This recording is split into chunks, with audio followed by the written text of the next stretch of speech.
ನಮಸ್ಕಾರ. ಚಕ್ಬಂದಿ ವಿಶೇಷ ಚರ್ಚಾ ಕಾರ್ಯಕ್ರಮಕ್ಕೆ ಸ್ವಾಗತ. ನಾನು ನಿಮ್ಮ ಅರುಣ್ ಬಡಿಗೇರ್. ಚುನಾವಣೆ ಮುಗೀತು ಅಂತ ಅನ್ಕೊಂಡ್ವಿ. ಇನ್ನೊಂದು ಕಡೆ ರಾಜ್ಯ ಹೊತ್ತಿ ಉರಿಯಕ್ಕೆ ಶುರುವಾಯಿತು, ಅದು ರಾಜಕೀಯವಾಗಿ. ಅದರಲ್ಲಿ ಹೊಸ ಬಾಂಬ್ ಹಾಕಿದ್ದೆ ರಮೇಶ್ ಜಾರಕಿಹೊಳಿಯಿಂದ. ಚುನಾವಣೆ ಶುರು ಆಗಬೇಕಾದಂಥ ಮುಂಚೆಯಿಂದನೂ ಕೇಳಿ ಬರ್ತಾ ಇದ್ದಂಥ ಹೆಸರು ರಮೇಶ್ ಜಾರಕಿಹೊಳಿ. ಇನ್ನೇನು ಮುಗಿದೋಯ್ತು ಬಿಡಪ್ಪ ಅಂತೇಳಿ ಸುಸೂತ್ರವಾಗಿರ್ಬೋದು ಅಂತ ಅನ್ನೋಷ್ಟೊತ್ತಿಗೆ ಇವತ್ತು ಮತದಾನ ಮುಗಿಯೋದಿರಲಿ, ರಮೇಶ್ ಜಾರಕಿಹೊಳಿ ಅವ್ರದ್ದೇ ಮತ್ತೊಂದು ಬಾಂಬು. ಯಾಕೆ ಬೆಳಗಾವಿಯ ಕಥೆ ಮುಗಿತಾ ಇಲ್ಲ, ಅಥವಾ ಕಾಂಗ್ರೆಸ್ನವರಿಗೆ ಇಷ್ಟ ಇಲ್ವಾ, ಏನು ಕತೆ ಅನ್ನೋದು ಒಂದು ಅರ್ಥ ಆಗ್ತಿಲ್ಲ. ರಮೇಶ್ ಜಾರಕಿಹೊಳಿ ಅವರು ರಾಜೀನಾಮೆ ಕೊಡ್ತೀನಿ ಅನ್ನೋ ಒಂದು ಸ್ಟೇಟ್ಮೆಂಟನ್ನು ಕೊಟ್ಟಿದ್ದು ಇವತ್ತು ದೊಡ್ಡ ಸ್ಫೋಟ ಆಗೋಯ್ತು. ಎಲ್ಲದರ ಬಗ್ಗೆ ಕೂಡ ಇವತ್ತು ಚರ್ಚೆ ಮಾಡೋಣ. ಅದರ ಹಿಂದೆ ಯಾರಿದ್ದಾರೆ, ಯಾರ ಕೈವಾಡ ಇದೆ, ಸತೀಶ್ ಜಾರಕಿಹೊಳಿ ಅವರು ಹೇಳ್ತಾ ಇರುವಂಥ ವ್ಯಕ್ತಿಯ ಕೈವಾಡ ಇದೆಯಾ, ಅಥವಾ ಕಾಂಗ್ರೆಸ್ನಲ್ಲೇ ಇನ್ಯಾರ್ದಾದ್ರೂ ಕೈವಾಡ ಇದೆಯಾ, ಅಥವಾ ಬಿಜೆಪಿಯ ಕೈವಾಡ ಇದರಲ್ಲಿದೆಯಾ, ಯಾರದ್ದಿದೆ ಚರ್ಚೆ ಮಾಡೋಣ. ಇದೇ ಹೊತ್ತಿನ ವಿಶೇಷ. ಹಳೆ ಡಾಕ್ಟ್ರು, ಹೊಸ ಆಪರೇಷನ್. ಮತದಾನ ಮಾಡಿದ್ದೇವೆ, ದೇಶಕ್ಕೆ ಒಳ್ಳೆ ಹಿತಕಾಲ ಮಾಡಿದ್ದೇವೆ. ಮುಂದಿನ ನೋಡೋಣ. ಇಲ್ಲ ದೂರ ಇಲ್ಲ, ನಾವು ತಾಂತ್ರಿಕ ಕಾಂಗ್ರೆಸ್ ಪಕ್ಷ ಶಾಸಕದನೆ, ಕಾಂಗ್ರೆಸ್ದಾಗದಾನೆ. ಕಾಂಗ್ರೆಸ್ ರಾಜೀನಾಮೆ ಕೊಟ್ಟಲು ಮುಂದಿನ ನಿರ್ಧಾರ ಮಾಡ್ತೇವೆ. ಈಗ ರಾಜೀನಾಮೆ ಕೊಟ್ಟಿಲ್ಲ. ಅವಾಗ ನಾನು ಒಬ್ಬ ಸೀನಿಯರ್ ಶಾಸಕನಾಗಿ ಬೇಜವಾಬ್ದಾರಿಯಿಂದ ತಲೆ ಕೆಟ್ಟ ಮಾತಾಡೋ ಬದಲಿ ಹತಾಶೆ ಭಾವನೆ ಮಾತಾಡೋಕ್ಕಿಂತ ಜವಾಬ್ದಾರಿ ಅಂತ ಜವಾಬ್ದಾರಿ. ರಮೇಶ್ ಜಾರಕಿಹೊಳಿ 5 ಶಾಸಕರೋದ್ರಿಂದ ನನಗೆ ಜವಾಬ್ದಾರಿ ಬರ್ತದೆ. ನಾವು ಯಾವಾಗ ನಾನು ಪಕ್ಷ ವಿರೋಧ ಮಾಡ್ತೇನೆ ನನಗೆ ರಾಜೀನಾಮೆ ಕೊಟ್ಟು ಮಾಡ್ಬೇಕಾದ್ರೆ ನನಗೆ ಕತ್ಲಾ ಕೂತ್ ಕಲ್ವಿ ಅಂತ ಗಂಡಗಣ ಅಲ್ಲ, ನಾವು ಓಪನ್ ಮಾಡೋ ಗಂಡಸಂದ್ರು. ಇದೊಂದು ಹೇಳಿಕೆ ಈಗ ಮತ್ತೆ ರಾಜ್ಯ ರಾಜಕೀಯದಲ್ಲಿ ಬೆಂಕಿ ಹೊತ್ತಿಸಿದೆ. ರಮೇಶ್ ಜಾರಕಿಹೊಳಿ ರಾಜೀನಾಮೆ ಕೊಡೋದು ಪಕ್ಕಾ ಅಂತ ಹೇಳಿದ್ದೇ ತಡ ರಾಜಕೀಯ ಚಟುವಟಿಕೆಗಳು ಗರಿಗೆದರಿವೆ. ಇನ್ನು ಸತೀಶ್ ಜಾರಕಿಹೊಳಿ ತಲೆ ಕೆಟ್ಟಿದೆ. ಈಗಾಗಲೇ ಒಬ್ಬ ಸಹೋದರನನ್ನ ಹಾಳು ಮಾಡಿದ್ದಾನೆ. ಈಗ ಲಖನ್ ಸರದಿ ಅಂತ ನೇರವಾಗಿ ಸತೀಶ್ ಜಾರಕಿಹೊಳಿ ವಿರುದ್ಧ ಹರಿಹಾಯ್ದಿದ್ದಾರೆ. ಬೇರೆ ಪಕ್ಷದಿಂದ ಬಂದ ಜನರು ಮೂಲ ಕಾಂಗ್ರೆಸ್ಸಿಗರಿಗೆ ತೊಂದರೆ ಕೊಡ್ತಿದ್ದಾರೆ ಅಂತ ಆರೋಪಿಸುತ್ತಾ ರಮೇಶ್ ಕತ್ತಿ ಟಿಕೆಟ್ ಕೈತಪ್ಪಿ ಮುನಿಸಿಕೊಂಡಾಗ ಬಿಜೆಪಿ ರಾಜ್ಯಾಧ್ಯಕ್ಷ ಬಿಎಸ್ವೈ 4-5 ಗಂಟೆಗಳಲ್ಲಿ ಬೆಳಗಾವಿಗೆ ಬಂದು ಸಮಾಧಾನ ಪಡಿಸಿದ್ದು ನೆನಪಿಸಿಕೊಂಡು ಯಡಿಯೂರಪ್ಪನವರ ಕಾರ್ಯ ಶ್ಲಾಘಿಸಿದ್ರು. ಆದ್ರೆ ಬೆಳಗಾವಿ ಕಾಂಗ್ರೆಸ್ನಲ್ಲಿ ಇಷ್ಟೆಲ್ಲ ರಾದ್ದಂತ ಆದ್ರೂ ಕಾಂಗ್ರೆಸ್ ಪಕ್ಷದ ಯಾರೊಬ್ರು ನನ್ನ ಕರೆದು ಮಾತನಾಡಿಸಲಿಲ್ಲ ಅಂತ ಅಸಮಾಧಾನ ಹೊರಹಾಕಿದ್ರು. ಲಖನ್ ಜಾರಕಿಹೊಳಿಗೆ ಈಗಾಗಲೇ ಒಬ್ಬ ಸೋದರ ಹಾಳು ಮಾಡಿದ್ದಾರೆ, ಇನ್ನೊಬ್ಬ ಸೋದರ ಹಾಳು ಮಾಡಕ್ಕೆ ಕೊಡೋದಿಲ್ಲ. ಲಖನ್ ಜಾರಕಿಹೊಳಿ ನಮ್ಮ MLA ಅವರು ಎಲ್ಲ ತಯಾರಿಸಿದ್ದದನ್ನು. ನಿನ್ನೆ ಲೋಕಸಭಾ ಚುನಾವಣೆ, ಚಿಕ್ಕೋಡಿ ಲೋಕಸಭಾ ಚುನಾವಣೆಯಲ್ಲಿ ರಮೇಶ್ ಕತ್ತಿ ಅವರು ಪ್ರಬಲ ಆಕಾಂಕ್ಷಿದ್ರು. ಅವ್ರ ಟಿಕೆಟ್ ವಂಚಿತ ಬಂಡಾಯಿದ್ರು. ಬಂದ ತಕ್ಷಣ ಯಡಿಯೂರಪ್ಪ 5 ತಾಸು ಬಂದು ಶಮನ ಮಾಡು ಕೆಲಸಕ್ಕೆ ಹಚ್ಚರು. ಹಂಗೆ ನಮ್ಮ ಪಕ್ಷದ ಆಗಿಲ್ಲ ಅಂತ ಇದು ಈ ಮಟ್ಟಕ್ಕೆ ಬಂದದ್ದು. ಇಷ್ಟೇ ನಮ್ಮ ಕಾಂಗ್ರೆಸ್ ಇನ್ನು ಈವರೆಗೆ ನನಗೆ ಯಾರು ಮಾತಾಡಿಲ್ಲ. ಈ ಕ್ಷಣದವರೆಗೆ ನನಗೆ ಯಾರು ನಮ್ಮ ಪಕ್ಷ ಮಾಡಿ ಏನು ಕೇಳಿಲ್ಲ. ರಮೇಶ್ ಜಾರಕಿಹೊಳಿ ಹೇಳಿಕೆಗೆ ಸಹೋದರ ಸತೀಶ್ ಜಾರಕಿಹೊಳಿ ತಿರುಗೇಟು ಕೊಟ್ಟಿದ್ದಾರೆ. ಅಷ್ಟೇ ಅಲ್ಲ, ರಮೇಶ್ ಜಾರಕಿಹೊಳಿ ಹಿಂದೆ ಇರೋದು ಯಾರು ಅಂತ ಹೊಸ ಬಾಂಬ್ ಅನ್ನ ಸಿಡಿಸಿದ್ದಾರೆ. ಈಗ ಜಾರಕಿಹೊಳಿ ಅಣ್ಣ ಹೆಸರಿಗೆ ಮಾತ್ರ, ಟೋಟಲಿ ಕಂಟ್ರೋಲ್ ಮಾಡೋದು ಅಂಬಿರಾವ್. ಇವನೊಬ್ಬ ಜಸ್ಟ್ ಸಂತೋಷ ನಾನು ಆಡ್ಸಕ್ಕೆ ಬಂದ, ಅವನ ಮಗನ ಆಡ್ಸಕ್ಕೆ ಬಂದ. ಇವತ್ತು ಇಡೀ ನಮ್ಮ ತಾಲೂಕನ್ನ ಆಳವ ಇವನೇ. ಇಲ್ಲಿಂದಲೇ ಘರ್ಷಣೆ ಪ್ರಾರಂಭ ಆಗಿದೆ. ಇವತ್ತು ಯಾವುದೇ ಅಧಿಕಾರಿಗಳು ಕೂಡ ಯಾವುದೇ ಜಾರಕಿಹೊಳಿ ಮಾತು ಕೇಳಲ್ಲ. ಅಂತಿಮವಾಗಿ ಅಂಬಿರಾವ್ ಮಾತು ಕೇಳಬೇಕು. ಗೋಕಾಕ್ ತಾಲೂಕಿನಲ್ಲಿ ಒಂದು ಕಲ್ಲು ಇಡಬೇಕಾದ್ರೆ ಅಂಬಿರಾವ್ನ ಮಾತು ಕೇಳಬೇಕು. ಇಲ್ಲಿಂದ ಇದು ಘರ್ಷಣೆ ಪ್ರಾರಂಭ ಆಗಿದೆ. ಇದು ಕೂಡ ಇನ್ನೊಂದು ಅಡಿಷನ್ ಪಾಯಿಂಟ್. ಇದು ಸಹೋದರರ ಈ ಕಿತ್ತಾಟಕ್ಕೆ ಮೂಲ ಕಾರಣೀಕರ್ತರು ಅಂತಾನೆ ಕರೆಸಿಕೊಳ್ಳೋ ಶಾಸಕಿ ಲಕ್ಷ್ಮೀ ಹೆಬ್ಬಾಳ್ಕರ್ ಉರಿಯೋ ಬೆಂಕಿಗೆ ತುಪ್ಪ ಸುರಿದಿದ್ದಾರೆ. ಅದ್ರ ಬಗ್ಗೆ ನನ್ಗೇನೂ ಗೊತ್ತಿಲ್ಲ, ಅವ್ರು ಹೋದ್ಮೇಲೆ ಮಾತಾಡ್ತೀನಿ. ಇಲ್ಲ ಎಲ್ಲರನ್ನು ಗಣನೆಗೆ ತೆಗೆದುಕೊಳ್ತಾರೆ, ಸಾಧಕ ಬಾಧಕ ವಿಚಾರ ಮಾಡ್ತಾರೆ. ಅಷ್ಟು ಸುಲಭವಾಗಿ ಕಾಂಗ್ರೆಸ್ ಪಕ್ಷವನ್ನ ಯಾರೂ ರೈಡ್ ಮಾಡ್ಲಿಕ್ಕೆ ಆಗೋದಿಲ್ಲ. ಕಾಂಗ್ರೆಸ್ ಪಕ್ಷ ಸುಲಭವಾಗಿ ರೈಡ್ ಮಾಡ್ತೀವಿ ಅಂದ್ರೆ ಅದು ಮೂರ್ಖತನದ ಪರಮಾವಧಿ. ಇನ್ನು ಮತ್ತೊಬ್ಬ ಸಹೋದರ ಬಾಲಚಂದ್ರ ಜಾರಕಿಹೊಳಿ ಕಾಂಗ್ರೆಸ್ ಪಕ್ಷದಿಂದ ರಮೇಶ್ ಜಾರಕಿಹೊಳಿ ಒಂದು ಹೆಜ್ಜೆ ಇಟ್ಟಿದ್ದಾರೆ. ಸಹೋದರರ ಕುರಿತು ಸಮಸ್ಯೆ ಬಗೆಹರಿಸಿಕೊಳ್ಬೇಕು ಅಂದ್ರು. ಅವರು ಕಾಂಗ್ರೆಸ್ಸಿಂದ ಹೆಚ್ಚು ಕಮ್ಮಿ ಒಂದು ಕಾಲ ಹೊರಗೆ ಇಟ್ಟಂಗೆ ಮಾಡಿದ್ದಾರೆ. ಅವ್ರು ಅಂದ್ರೆ ಓಪನ್ ಸೀಕ್ರೆಟ್ ಇದ್ದಾರೆ. ಅದಕ್ಕೆ ಅವ್ರು ಯಾಕಂದ್ರೆ ಇಲ್ಲಿ ಇರಾಕ್ ಮನಸ್ಸೇ ಇಲ್ಲ ಅವ್ರಿಗೆ. ಸೊ ಅವ್ರು ಹೊರಗೆ ಕಾಲಿಟ್ಟಿದ್ರು. ಅವರೆಲ್ಲ ಮುಂದಾಳತ್ತು ವಹಿಸ್ತಾರೆ, ಮುಂದೆ ಒಳ್ಳೇದಾಗ್ಬೋದ್ರಿ. ಅವ್ರ ಮುಖಾಂತರ ಆಗ್ಬೋದಂತ ಎಲ್ಲ ಲಕ್ಷಣಗಳು ಅದಾವು, ನೋಡ್ರಿ. 20 ವರ್ಷದಿಂದ ರಮೇಶ್ ಜಾರಕಿಹೊಳಿ ಬೆಂಬಲಕ್ಕೆ ನಿಂತಿದ್ದ ಮತ್ತೊಬ್ಬ ಸಹೋದರ ಲಖನ್ ಜಾರಕಿಹೊಳಿ ಕಾಂಗ್ರೆಸ್ ಪರ ನಿರ್ಧಾರ ಕೈಗೊಂಡ್ರೆ ಅಷ್ಟೇ ರಮೇಶ್ ಜಾರಕಿಹೊಳಿಗೆ ಬೆಂಬಲ ಅಂತ ಟಾಂಗ್ ಕೊಟ್ಟಿದ್ದಾರೆ. ಮುಂದಿನ ನೋಡಿ, ಈಗ ಲೋಕಸಭಾ ಚುನಾವಣೆ ನಡೀತಾ ಇದೆ. ಈಗ ಅದನ್ನ ನಮ್ಮ ಸಾಧನವ್ರು ಗೆಲ್ಲಿಸಬೇಕು. ನಮ್ಮ ಗೋಕಾಕ್ ಮತದಲ್ಲಿ ನಾವು ಹೆಚ್ಚಿಗೆ ಕಾಂಗ್ರೆಸ್ ಮತ ಕೊಡಿಸ್ಬೇಕಂತೇಳಿ ನಮ್ಮ ನಾಯಕ ಸಿದ್ದರಾಮಯ್ಯ ಅವರು ಹೇಳಿದ್ದಾರೆ, ಸಚಿವರು ಹೇಳಿದ್ದಾರೆ. ರಮೇಶನವರು ಕಾಂಗ್ರೆಸ್ ಪಕ್ಷದಲ್ಲಿ ಇದ್ರು, ಸ್ವಲ್ಪ ಏನೋ ಅಸಮಾಧಾನಾಗಿ ಅವರು ಸ್ವಲ್ಪ ಮನಸ್ಸಿಗೆ ಬೇಜಾರಾಗಿದೆ. ನೋಡೋಣ, ಎಲ್ಲ ಸರಿ ಆಗುತ್ತೆ, ನೋಡೋಣ, ಎಲ್ಲ ದೇವ್ರ ಮ್ಯಾಗ ಬಿಡೋಣ. ಈಗ ಒಬ್ಬ ಸಹೋದರನ ಏನಂತ ಹಾಳು ಮಾಡಿದಾರೆ, ಇನ್ನೊಬ್ರು ಹಾಳು ಮಾಡಕ್ ಕೊಟ್ಟಿದ್ದಾರೆ. ಇಲ್ಲ ನಾವು ನೋಡ್ರಿ ನಾವು ಕಾಂಗ್ರೆಸ್ ಪಕ್ಷದಲ್ಲೇ ಇದ್ದೀವಿ. ಅವ್ರು ಬೇರೆ ಪಕ್ಷಕ್ಕೆ ಹೋಗಿ ಏನೇನೋ ಮಾಡಿದ್ರದ ನಾವು ಕಾಂಗ್ರೆಸ್ ಪಕ್ಷದಲ್ಲಿ ಕಾಂಗ್ರೆಸ್ ಪಕ್ಷನೇ ನಾವು ಬೆಂಬಲಿಸೋರು. ರಮೇಶನವರಿದ್ದಾಗ ನಾವು ನಿಷ್ಠಾವಂತ ಕಾಂಗ್ರೆಸ್ ಪಕ್ಷಕ್ಕೆ ನಾವು ದುಡಿದ್ವಿ. ಇನ್ನು ಜೆಡಿಎಸ್ನ ಹಿರಿಯ ನಾಯಕ ಬಸವರಾಜ ಹೊರಟ್ಟಿ ಹುಬ್ಬಳ್ಳಿಯಲ್ಲಿ ಮಾತನಾಡಿ ಸಿದ್ದರಾಮಯ್ಯ ರಮೇಶ್ ಜಾರಕಿಹೊಳಿ ಅವರನ್ನ ಕರೆದು ಸಮಾಧಾನ ಪಡಿಸಬೇಕು, ಇಲ್ಲವಾದ್ರೆ ಸರ್ಕಾರ ಪತನ ಆಗೋದು ಗ್ಯಾರಂಟಿ. ಅವರು ರಾಜೀನಾಮೆ ಕೊಡುವ ವಿಚಾರವನ್ನ ಹಗುರವಾಗಿ ಪರಿಗಣಿಸಬಾರದು. ಅವರ ಜೊತೆ ಅನೇಕ ಶಾಸಕರು ಇದ್ದಾರೆ ಅಂತ ಆತಂಕ ವ್ಯಕ್ತಪಡಿಸಿದ್ರು. ಅವರು ರಾಜೀನಾಮೆ ಕೊಡಬೇಕಂತೇಳಿ ತೀರ್ಮಾನ ಮಾಡಿದ್ರು, ಅಷ್ಟು ಹಗುರವಾಗಿ ಯಾರು ಪರಿಗಣಿಸಬಾರದು. ಕಳೆದ ಅನೇಕ ದಿನಗಳಿಂದ ಹೇಳ್ತಾರೆ, ಈಗ ಅವರು ಕೂಡ ಅನೇಕ ಶಾಸಕರದಾರ ಅನ್ನೋದು ಸಹಿತ ಮಾಹಿತಿ ಐತಿ. ಒಂದು ಮಾತು ಹೇಳಿದವರು ರಮೇಶ್ ಜಾರಕಿಹೊಳಿ, ಉಮೇಶ್ ಕತ್ತಿ ಅವರ ವಿಷಯದಲ್ಲಿ ರಮೇಶ್ ಕತ್ತಿ ಟಿಕೆಟ್ ಸಿಗದಾಗ ಹಂಗೆ ಯಡಿಯೂರಪ್ಪ ಬಂದ ಸಮಾಧಾನ ಮಾಡಿ ಸರಿಪಡಿಸಿದ, ಹಂಗೆ ಇವತ್ತಿನವರೆಗೂ ನಾನು ಯಾರೂ ಕೇಳಿಲ್ಲ ಅಂತ ಹೇಳಿದ್ರು. ಅದು ನನಗೂ ಸರಿ ಅನ್ನಿಸ್ತಿದೆ. ರಾಜೀನಾಮೆ ಕೊಡಬೇಕಾದ್ರೆ ಹಿಂದೆ ಅನೇಕ ಜನರನ್ನು ಅವನು ಗಟ್ಟಿ ಮಾಡ್ಕೊಂಡು ಅನ್ನೋ ಅರ್ಥದಿಂದ ನಾವು ಭಾವಿಸ್ಬೇಕಾಗತ್ತೆ. ಆ ಹಿನ್ನೆಲೆಯಲ್ಲಿ ಇವತ್ತು ಕಾಲ ಮಿಂಚಾಗದೆ ಅಂತ ನಾನು ಭಾವಿಸಿದ್ದೀನಿ. ಆದರೂ ಮುಖ್ಯಮಂತ್ರಿ ಕೂಡಿ ರಮೇಶ್ ಜಾರಕಿಹೊಳಿನ ಅತೃಪ್ತನ ಕರೆದು ಸ್ಪಷ್ಟವಾಗಿ ಏನು ಅವನ ಕಡೆ ಸಮಸ್ಯೆ ಕೇಳಿ ತೀರ್ಮಾನ ಮಾಡಿದರೆ ಒಳ್ಳೆಯದು. ಈ ಡ್ರಾಮಾಕ್ಕೆ ಪ್ರತಿಕ್ರಿಯೆ ಕೊಟ್ಟಿರುವ ಸಿಎಂ ಕುಮಾರಸ್ವಾಮಿ, ಇದನ್ನೆಲ್ಲ ನೋಡಿ ನಾನು ಖುಷಿ ಪಡ್ತೀನಿ ಅಂದ್ರು. ನಾನು ಸರ್ಕಾರದ ಅಸ್ಥಿರತೆ ಬಗ್ಗೆ ಯಾರು ಏನೇ ಹೇಳಿಕೆ ಕೊಡಲಿ ಮತ್ತೊಂದಿರಲಿ, ಆ ಡ್ರಾಮಾ ನೋಡಿ ಎಂಜಾಯ್ ಮಾಡ್ತೀನಿ, ಖುಷಿ ಪಡ್ತೀನಿ ಅಷ್ಟೇ. ನನ್ನ ಕೆಲಸ ಬೇರೆ ಇದೆ. ಓಕೆ, ಇನ್ನು ಶಾಸಕರಾಗಿರುವಂತಹ ಉಮೇಶ್ ಕತ್ತಿ ಅವರು ಕೂಡ ನಮ್ಮ ಜೊತೆಗೆ ಜಾಯ್ನ್ ಆಗಿದ್ದಾರೆ ಬೆಳಗಾವಿಯಿಂದ. ಸರ್ ನಮಸ್ಕಾರ, ಕಾರ್ಯಕ್ರಮಕ್ಕೆ ಸ್ವಾಗತ.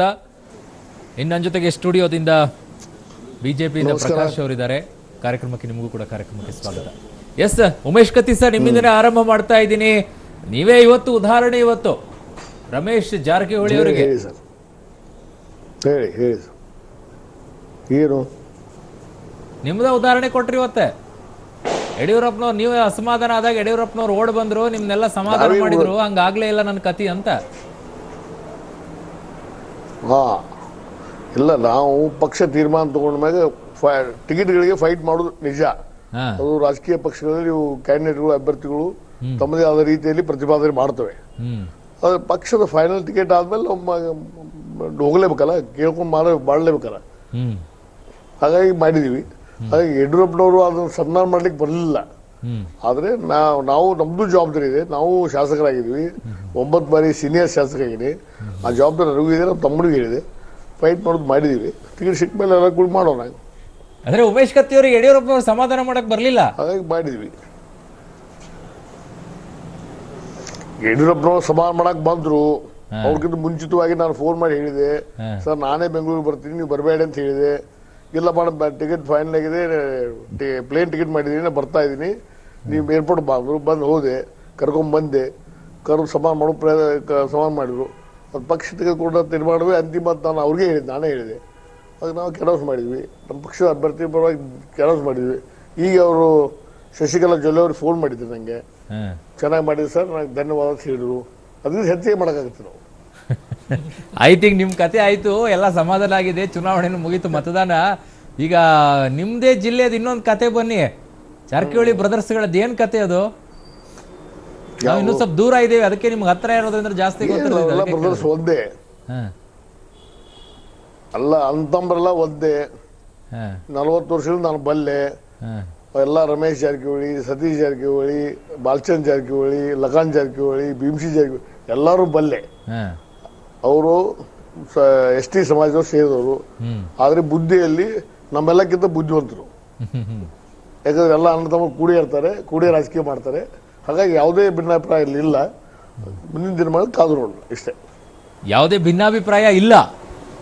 ಇವತ್ತಿನ ಈ ಬೆಳವಣಿಗೆ ಆದ್ಮೇಲೆ ಉಮೇಶ್ ಕತ್ತಿ ಅವರು ಸರ್ಕಾರ ರಚನೆ ಮಾಡಬೇಕು ಅಂತ ಹೇಳ್ತಾ ಇದ್ದಂತ ಉಮೇಶ್ ಕತ್ತಿ ಅವರು, 15 ದಿನದಲ್ಲಿ ಸರ್ಕಾರ ಬೀಳುತ್ತೆ ಅಂತ ಹೇಳ್ತಾ ಇದ್ದಂತ ಉಮೇಶ್ ಕತ್ತಿ ಅವರು, ಇನ್ನು 1 ತಿಂಗಳಲ್ಲಿ ಸರ್ಕಾರ ಬಿದ್ದೋಗುತ್ತೆ ಅಂತ ಹೇಳ್ತಾ ಇದ್ದಂತ ಉಮೇಶ್ ಕತ್ತಿ ಅವರು, ಏನು ಅಸಮಾಧಾನ ಇಲ್ಲ ಜಾರಕಿಹೊಳಿ ಬ್ರದರ್ಸ್ ಅಲ್ಲಿ ಅಂತ ಹೇಳ್ತಿದಾರಾ? ಇವತ್ತು 23 ಮೇಗೆ ಅಲ್ಲ, ಮೇ 23ಕ್ಕೆ ರಿಸಲ್ಟ್ ಬರೋವರೆಗೆ ಕಾದು ನೋಡಿ. ಅಲ್ಲಿವರೆಗೆ ಯಾವುದೇ ಆಗಲ್ಲ. ಅದಾದ ಮೇಲೆ ನಮ್ಮ ಕರ್ನಾಟಕದಲ್ಲಿ ನಮ್ಮದೇ ಸರ್ಕಾರ ಆಗುತ್ತೆ, BJP ಸರ್ಕಾರ ಆಗುತ್ತೆ. ರಾಜ್ಯದ ಮುಖ್ಯಮಂತ್ರಿಯಾಗಿ ಯಡಿಯೂರಪ್ಪನವರು ಅಧಿಕಾರ ಸ್ವೀಕಾರ ಮಾಡ್ತಾರೆ. ಇವತ್ತು ಏನು ಈಗೂ ಹೇಳ್ತಾ ಇದ್ದೀನಿ. ರಮೇಶ್ ಜಾರಕಿಹೊಳಿ ಅವರದ್ದು ಬರ್ತಾರೆ ಜಾರಕಿಹೊಳಿ ಬ್ರದರ್ಸು ಜಗಾಡ್ತಿರುವುದು. ಬಿಜೆಪಿ ಬರ್ತಾರೆ ತನಕ ಆಸೆ ಇದೆ, ಬಂದ್ರೆ ಸ್ವಾಗತಿಸ್ತೀವಿ. ಬಟ್ ಬರೋ ಲಕ್ಷಣ ಕಾಣ್ತಾ ಇಲ್ಲ. ರಾಜೀನಾಮೆ ಕೊಡ್ತೀನಿ ಅಂತ ಹೇಳಿದ್ದಾರೆ. ಮೇ 23 ಒಳಗೆ ಬರ್ಲಿಕ್ಕಿಲ್ಲ. ಅಲ್ಲ, 23 ಮೇವರೆಗೆ ಕಾದು ನೋಡಿ, ಅಲ್ಲಿವರೆಗೆ ಬರಂಗಿಲ್ಲ. ಅಲ್ಲಿ ಬಂದ್ರೆ ಸ್ವಾಗತ ಮಾಡ್ತೀವಿ ಅಂತ ಸ್ವಾಗತ ಮಾಡಕ್ ಕೂತಿದೀವಲ್ಲ ಬಿಜೆಪಿ ಬಂದ್ರೆ. ತಪ್ಪೇನಿದೆ. ಎಷ್ಟು ಜನ ಶಾಸಕರು ಬರೋದಿದ್ದಾರೆ ಸರ್? ರಮೇಶ್ ಜಾರಕಿಹೊಳಿ ಸ್ವಲ್ಪ ಹರಿಬರಿಯಲ್ಲಿ ಮಾತಾಡ್ತಾರೆ. ಎಷ್ಟು ಜನ ಶಾಸಕರು ಬರ್ತಾರೆ ಅಂತ ಬಿಜೆಪಿಗೆ? ಯಾರು ಬರ್ತಾ ಇಲ್ಲ. 23, 22 ಸೀಟ್ ನಮ್ಮ ಬಿಜೆಪಿ ಕೇಂದ್ರದಲ್ಲಿ 300 ಮೇಲೆ ಸೀಟುಗಳು, ಕರ್ನಾಟಕದಲ್ಲಿ 22 ಸೀಟ್ಗಳು. ಇಲ್ಲಿ ಬಂದ್ರೆ ಮೋರ್ ದೆನ್ 30-40 ಸೀಟ್ ಬರುತ್ತೆ. ಕಾಂಗ್ರೆಸ್ JDS ಬಿಟ್ಟು ಬರ್ತಾರೆ. 33 ಅಲ್ಲ, ಕೇಂದ್ರದಲ್ಲಿ 300 ಸೀಟ್ಗಳಿಂದ ಮೇಲ್ಪಟ್ಟು ಕೇಂದ್ರ ಸರ್ಕಾರ ರಚನೆ ಆಗುತ್ತೆ. ನರೇಂದ್ರ ಮೋದಿ ಅವರು ಪ್ರಧಾನಿ ಆಗ್ತಾರೆ. ಆ ಸಂದರ್ಭದಲ್ಲಿ ಅದಾದ ಮೇಲೆ ಕರ್ನಾಟಕದಲ್ಲಿ ಕಾಂಗ್ರೆಸ್. ಒಂದೇ ನಿಮಿಷ ಸರ್, ಸಚಿವರಾಗಿರುವಂತಹ ಡಿ ಸಿ ತಮ್ಮಣ್ಣ ಅವರ ಜೊತೆ ದೂರವಾಣಿ ಸಂಪರ್ಕದಲ್ಲಿದ್ದಾರೆ. ನಮಸ್ಕಾರ ಡಿ ಸಿ ತಮ್ಮಣ್ಣ ಅವರೇ. ಹೇಳಿ. ಏನ್ ಸರ್ ಮತ್ತೆ ಶುರು ಆಯ್ತಲ್ಲ ಸರ್, ಹಿಂಗೆ ಮುಗೀತು ಎಲೆಕ್ಷನ್ ಎಲ್ಲ ಅನ್ನೋಷ್ಟೊತ್ತಿಗೆ ಸರ್ಕಾರ ಬಿದ್ದೋಯ್ತು ಅಂತ ಶುರು ಮಾಡಿದ್ರಲ್ಲ ಸರ್? ಬಿಜೆಪಿನವ್ರಿಗೆ ಒಂಥರ ಈ ಮ್ಯಾನಿಯಾ ಶುರು ಆಗೋಗಿದೆ. ಅದು ಹೋಗುದಿಲ್ಲ ಅಂತ ಕಾಣ್ತದೆ. ಯಾವ ನಾಟಕ? ಇವಾಗ ಅದರ ಅರ್ಥ ಅಂತ ಅಂದ್ರೆ, ಒಂದು ಪ್ರಜಾಪ್ರಭುತ್ವದಲ್ಲಿ ವಾಜಪೇಯಿ ಅವರು 13 ಪಕ್ಷಗಳು ಕಟ್ಕೊಂಡು ರಾಜ್ಯಭಾರ ಮಾಡಿದ್ರು 5 ವರ್ಷ. ಬಹಳ ನೆಮ್ಮದಿಯಾಗಿ ಮಾಡಿದ್ರು. ಅವಾಗ ಯಾರಾದ್ರೂ ಬಿಜೆಪಿನ ಉಳಿಸ್ಬಿಡ್ತೀವಿ, ವಾಜಪೇಯಿ ಸರ್ಕಾರ ಉಳಿಸ್ಬಿಡ್ತೀವಿ ಅಂತ ಹೋಗಿದ್ರ? ಅಲ್ಲ, ಈಗ ಬಿಜೆಪಿ ಅವ್ರಿಗಿಂತಲೂ ನಿಮ್ಮ ಶಾಸಕರದ್ದೇ ಜಾಸ್ತಿ ಆಯ್ತಲ್ಲ ಅಂತ. ಈ ಎಲ್ಲರಿಂದಲೂ ತಲೆ ಕೆಟ್ಟು ಇವತ್ತು ಉಳಿಸ್ತೀವಿ ನಾಳೆ ಉಳಿಸ್ತೀವಿ ಅಂತ ಆದ್ರೆ, ಉಳಿಸಿದ್ರೆ ಉಳಿಸ್ಬಿಡ್ಬೇಕು. ಸುಮ್ನೆ ಯಾಕೆ ಹೇಳ್ಬೇಕು? ನೀವು ಮಾಧ್ಯಮದಲ್ಲೂ ಅದಕ್ಕೆ ಪುಷ್ಟಿ ಕೊಡಬಾರ್ದು. ನಿಮಗ್ ತಾಕತ್ತಿದ್ರೆ ಉಳಿಸ್ಬಿಡ್ರಿ ಅಂತ ಹೇಳ್ಬಿಟ್ಟು ಸುಮ್ನೆ ಕರ್ನಾಟಕ ಜನ ನಾನ್ ಬೆಳಿಗ್ಗೆಯಿಂದ ಸಾಯಂಕಾಲದವರೆಗೆ ನೋಡಿ ನಾವೇನ್ ಅದ್ರ ಬಗ್ಗೆ ಚಿಂತೆ ಮಾಡೋದಿಲ್ಲ. ಉಮೇಶ್ ಕತ್ತಿ ಅವ್ರೇನೋ ಹೇಳ್ತಿದ್ದಾರೆ ನಿಮ್ಗೆ. ಯಾರು? ಉಮೇಶ್ ಕತ್ತಿ ಅವರು ಏನೋ ಹೇಳ್ತಾ ಇದ್ದಾರೆ. ಅವ್ರ ಪಾಪ ದೊಡ್ಡವರು, ಅವ್ರ ಇದಕ್ಕೆ ನಾವು ಇದ್ ಮಾಡ್ಕೊಂಡು ಪ್ರಜಾಪ್ರಭುತ್ವದಲ್ಲಿ ಉಮೇಶ್ ಕತ್ತಿ ಅವರು ಅವ್ರು ಬಿಜೆಪಿನಲ್ಲಿ ಇದ್ದಾರೆ, ಹೇಳ್ತಾರೆ, ಹೇಳಿ. ಏನಿಲ್ಲ, ನಾವು ಅದ್ರ ಬಗ್ಗೆ ಚಿಂತನೆ ಮಾಡುದಿಲ್ಲ. ನಾವು ನೀವು ಒಳ್ಳೆ ಸ್ನೇಹಿತರು.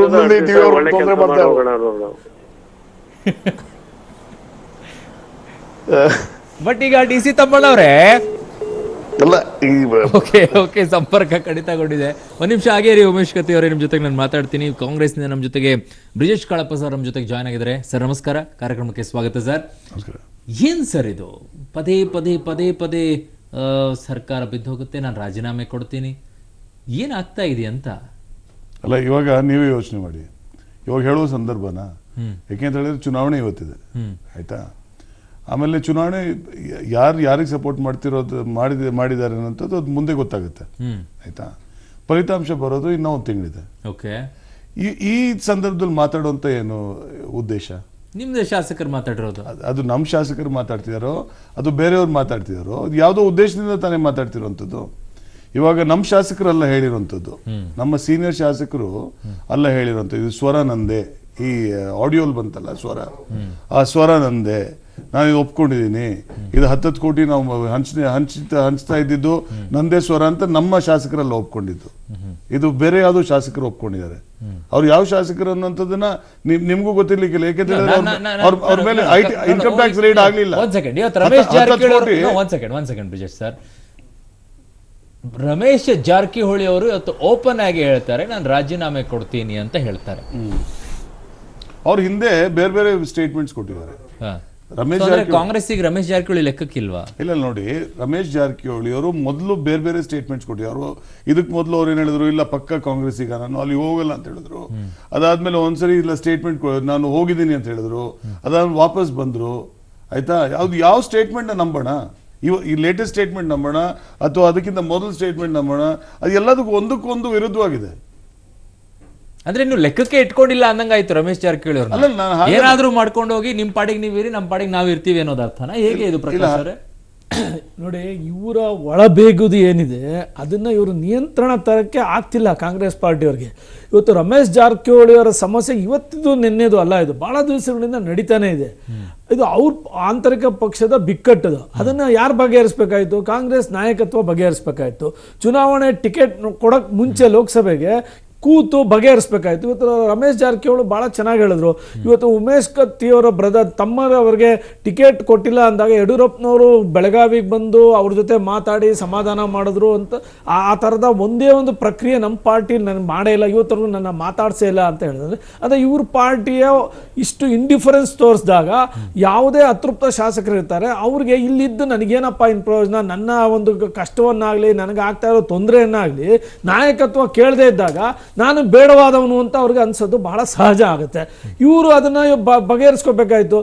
ಉಮೇಶ್ ಕತ್ತಿ ಅವ್ರು ಹೇಳ್ತಾ ಇದ್ರಲ್ಲ, ಅವ್ರು 40 ವರ್ಷದಿಂದ ಅವ್ರು ನೋಡ್ತಾ ಇದ್ದೀನಿ, ಅವರೆಲ್ಲ ಒಂದೇ, ಯಾವ ಭಿನ್ನಾಭಿಪ್ರಾಯಗಳಿಲ್ಲ, ಸುಮ್ಮನೆ ಮೇಲ್ನೋಟಕ್ಕೆ ಒಂಚೂರು ಆತುರದಲ್ಲಿ ಮಾತಾಡಿರ್ತಾರೆ ಅಂತ. ಇಲ್ಲ, ಉಮೇಶ್ ಕತ್ತಿ ಅವ್ರು ಭಾಳ ಹಿರಿಯರಿದ್ದಾರೆ, 9 ಸತಿಗಿದೆ ನಮ್ಮ ನಾಯಕರು ಅವರು. ಅವರಿಗೆ ಬೆಳಗಾವಿಯ ರಾಜಕೀಯದ ಇಂಚಿಂಚಿನ ಪರಿಚಯವೂ ಅವ್ರಿಗಿದೆ. ಆಧಾರದ ಮೇಲೆ ಟಿಕೆಟ್ ಮಾತ್ರ ಕೊಡಲ್ಲ, ಟಿಕೆಟ್ ಮಾತ್ರ ಕೇಳ್ಬಿಡಿ. ರಾಜಕೀಯವಾಗಿ ಗೆದ್ದಿದ್ದಾರೆ, ಎಲ್ಲ ಇದೆ, ಅವ್ರಿಗೂ ಇಲ್ಲ ಟಿಕೆಟ್, ಅವ್ರ ಬ್ರದರ್ಗೂ ಇಲ್ಲ. ಇವತ್ತು 6 ಗಂಟೆಗೆ ಚುನಾವಣೆ ಮುಗೀತು. ಈಗ ಅವ್ರ ಉತ್ತರ ಅವರು ಬಹಳ ಚೆನ್ನಾಗಿ ಹೇಳಿದ್ರು, ನಮ್ಗೆ ಯಾವ ಅಸಮಾಧಾನನೂ ಇಲ್ಲ, ನಾವು ಪಕ್ಷದ ಅಸಮಾಧಾನ ಇಲ್ಲ ಅಂತ ರಮೇಶ್ ಜಾರಕಿಹೊಳಿ ಹೇಳ್ತಾ ಇದ್ರು. ಇಲ್ಲ, ಅವರೇ ಹೇಳಿದ್ರು. ಜೆಡಿಎಸ್ ನಿಂದ ನನ್ನ ಜೊತೆಗೆ ಎಲ್ಲರೂ ಶಿವರಾಮೇಗೌಡರು ಜಾಯ್ನ್ ಆಗಿದ್ದಾರೆ. ನಮಸ್ಕಾರ ಸರ್, ಕಾರ್ಯಕ್ರಮಕ್ಕೆ ಸ್ವಾಗತ. ಸದ್ಯಕ್ಕಿನ್ನು ಹಾಲಿ ಸಂಸದರೇ, ಕಾರ್ಯಕ್ರಮಕ್ಕೆ ಸ್ವಾಗತ ನಿಮಗೆ. ಎಸ್, ಜೂನ್ 3ನೇ ತಾರೀಕುವರೆಗೆ ಅಲ್ಲಿವರೆಗೂ ಹಾಲಿ ಸಂಸದರೇ ನೀವು. ಎಸ್, ನಾನು ಚರ್ಚೆನ ಮುಂದುವರಿಸ್ತೀನಿ. ಸರ್, ಉಮೇಶ್ ಕತ್ತಿ ಸರ್ ಹಾಗೇ ಇರಿ, ನನ್ನ ಜೊತೆಗೆ ನಾನು ಮಾತಾಡ್ತೀನಿ. ಆದ್ರೆ ಪ್ರಮುಖವಾಗಿರುವಂತಹ ವಿಚಾರ ಇದರ ಹಿಂದೆ ಇವತ್ತು ರಮೇಶ್ ಜಾರಕಿಹೊಳಿ ಅವರು ಮಾತಾಡಿರೋದನ್ನ ನೋಡಿದ್ರೆ, ಯಡಿಯೂರಪ್ಪನವ್ರು ಹೋಗಿ ಸಮಾಧಾನವನ್ನ ಮಾಡಿದ್ರು, ಆದ್ರೆ ನಮ್ಮಲ್ಲಿ ಯಾರು ಆ ರೀತಿ ಮಾಡ್ಲಿಲ್ಲ ಅಂತ ಹೇಳಿ ಅದು ಅನುಮಾನಕ್ಕೆ ಎಡೆ ಮಾಡಿಕೊಡ್ತಾ ಇದೆ. ಒಂದ್ ಕಡೆ ಬೆಂಕಿ ಹಚ್ಚುವಂತ ಕೆಲಸ ಡಿ ಕೆ ಶಿವಕುಮಾರ್ ಅವರು ಸಿದ್ದರಾಮಯ್ಯನವರು ಮಾಡ್ತಾರೆ, ಅದಕ್ಕೆ ಗಾಳವಾಗಿ ಸತೀಶ್ ಜಾರಕಿಹೊಳಿ, ಇನ್ನೊಂದ್ ಕಡೆ ಲಕ್ಷ್ಮೀ ಹೆಬ್ಬಾಳ್ಕರ್ ಅವರು ತುಪ್ಪ ಸುರಿಯುವಂತ ಕೆಲಸವನ್ನ ಮಾಡಿದ್ರ ಬೆಳಗಾವಿಯಲ್ಲಿ. ಸೊ ಇದು ಹೊತ್ತಿ ಉರಿತಾ ಇದೆಯಾ? ತಣ್ಣಗಾದಂಥ ಈ ಬೆಂಕಿ ಮತ್ತೆ ಭುಗಿಲೆದ್ದಿದ್ದು ಯಾಕೆ? ಎಸ್, ಶಿವರಾಮೇಗೌಡ್ರೆ, ಇದೆಲ್ಲ ಒಂದ್ ಕಡೆ ನಡೀತಾ ಇದೆ. ಕಾಂಗ್ರೆಸ್ನ ರಮೇಶ್ ಜಾರಕಿಹೊಳಿ ಸ್ಟೇಟ್ಮೆಂಟ್ ಕೊಡ್ತಾ ಇದ್ದಾರೆ, ಬಿಜೆಪಿ ಸರ್ಕಾರ ಬೀಳಿಸ್ತೀವಿ ಅಂತ ಹೇಳ್ತಾ ಇದ್ದಾರೆ. ನಿಮ್ ಬಸವರಾಜ್ ಹೊರಟ್ಟಿ ಅವ್ರೇನ್ ಸರ್, ಅವ್ರು ಹೇಳ್ತಾ ಇರೋದು ಕರೆಕ್ಟು ಅಂತ ಹೇಳ್ತಾರೆ. ಕಾಂಗ್ರೆಸ್ನವ್ರು ಒಂಚೂರು ಮಾತಾಡ್ಬೇಕಿತ್ತು ಅನಿಸ್ತಾರೆ. ಅವ್ರ ಜೊತೆಗೆ ಇನ್ನೊಂದಿಷ್ಟು ಶಾಸಕರು ಇದ್ದಾರೆ, ಹುಷಾರಾಗಿರಿ ಅಂತ ಎಚ್ಚರಿಕೆ ಬೇರೆ ಕೊಡ್ತಾರೆ. ನಿಮ್ಮದೇ ಈಗ ನಾಯಕರು. ಈಗ ಅರುಣ್ ಬಡಿಗೇರ್ ಅವರೇ, ನೀವು ನೋಡ್ತಾ ಇದ್ದೀರಿ, ಇದು ಈಗಾಗಲೇ 10 ತಿಂಗಳಲ್ಲಿ ಸ್ಟಾರ್ಟ್ ಆದ್ದು. ಸರ್ಕಾರ ಬೀಳಿಸ್ತೀವಿ ಅಂತಕ್ಕಂಥ ಭಾಗ ಇದೆಯಲ್ಲ, ಅದು ಇದು ಹೊಸಬ ಚುನಾವಣೆ ಆದ್ಮೇಲೆ ನಂತರದ ಭಾಗ ನೀವು ಹೇಳ್ತಾ ಇರೋದು. ಏನು ಆಗುದಿಲ್ಲ.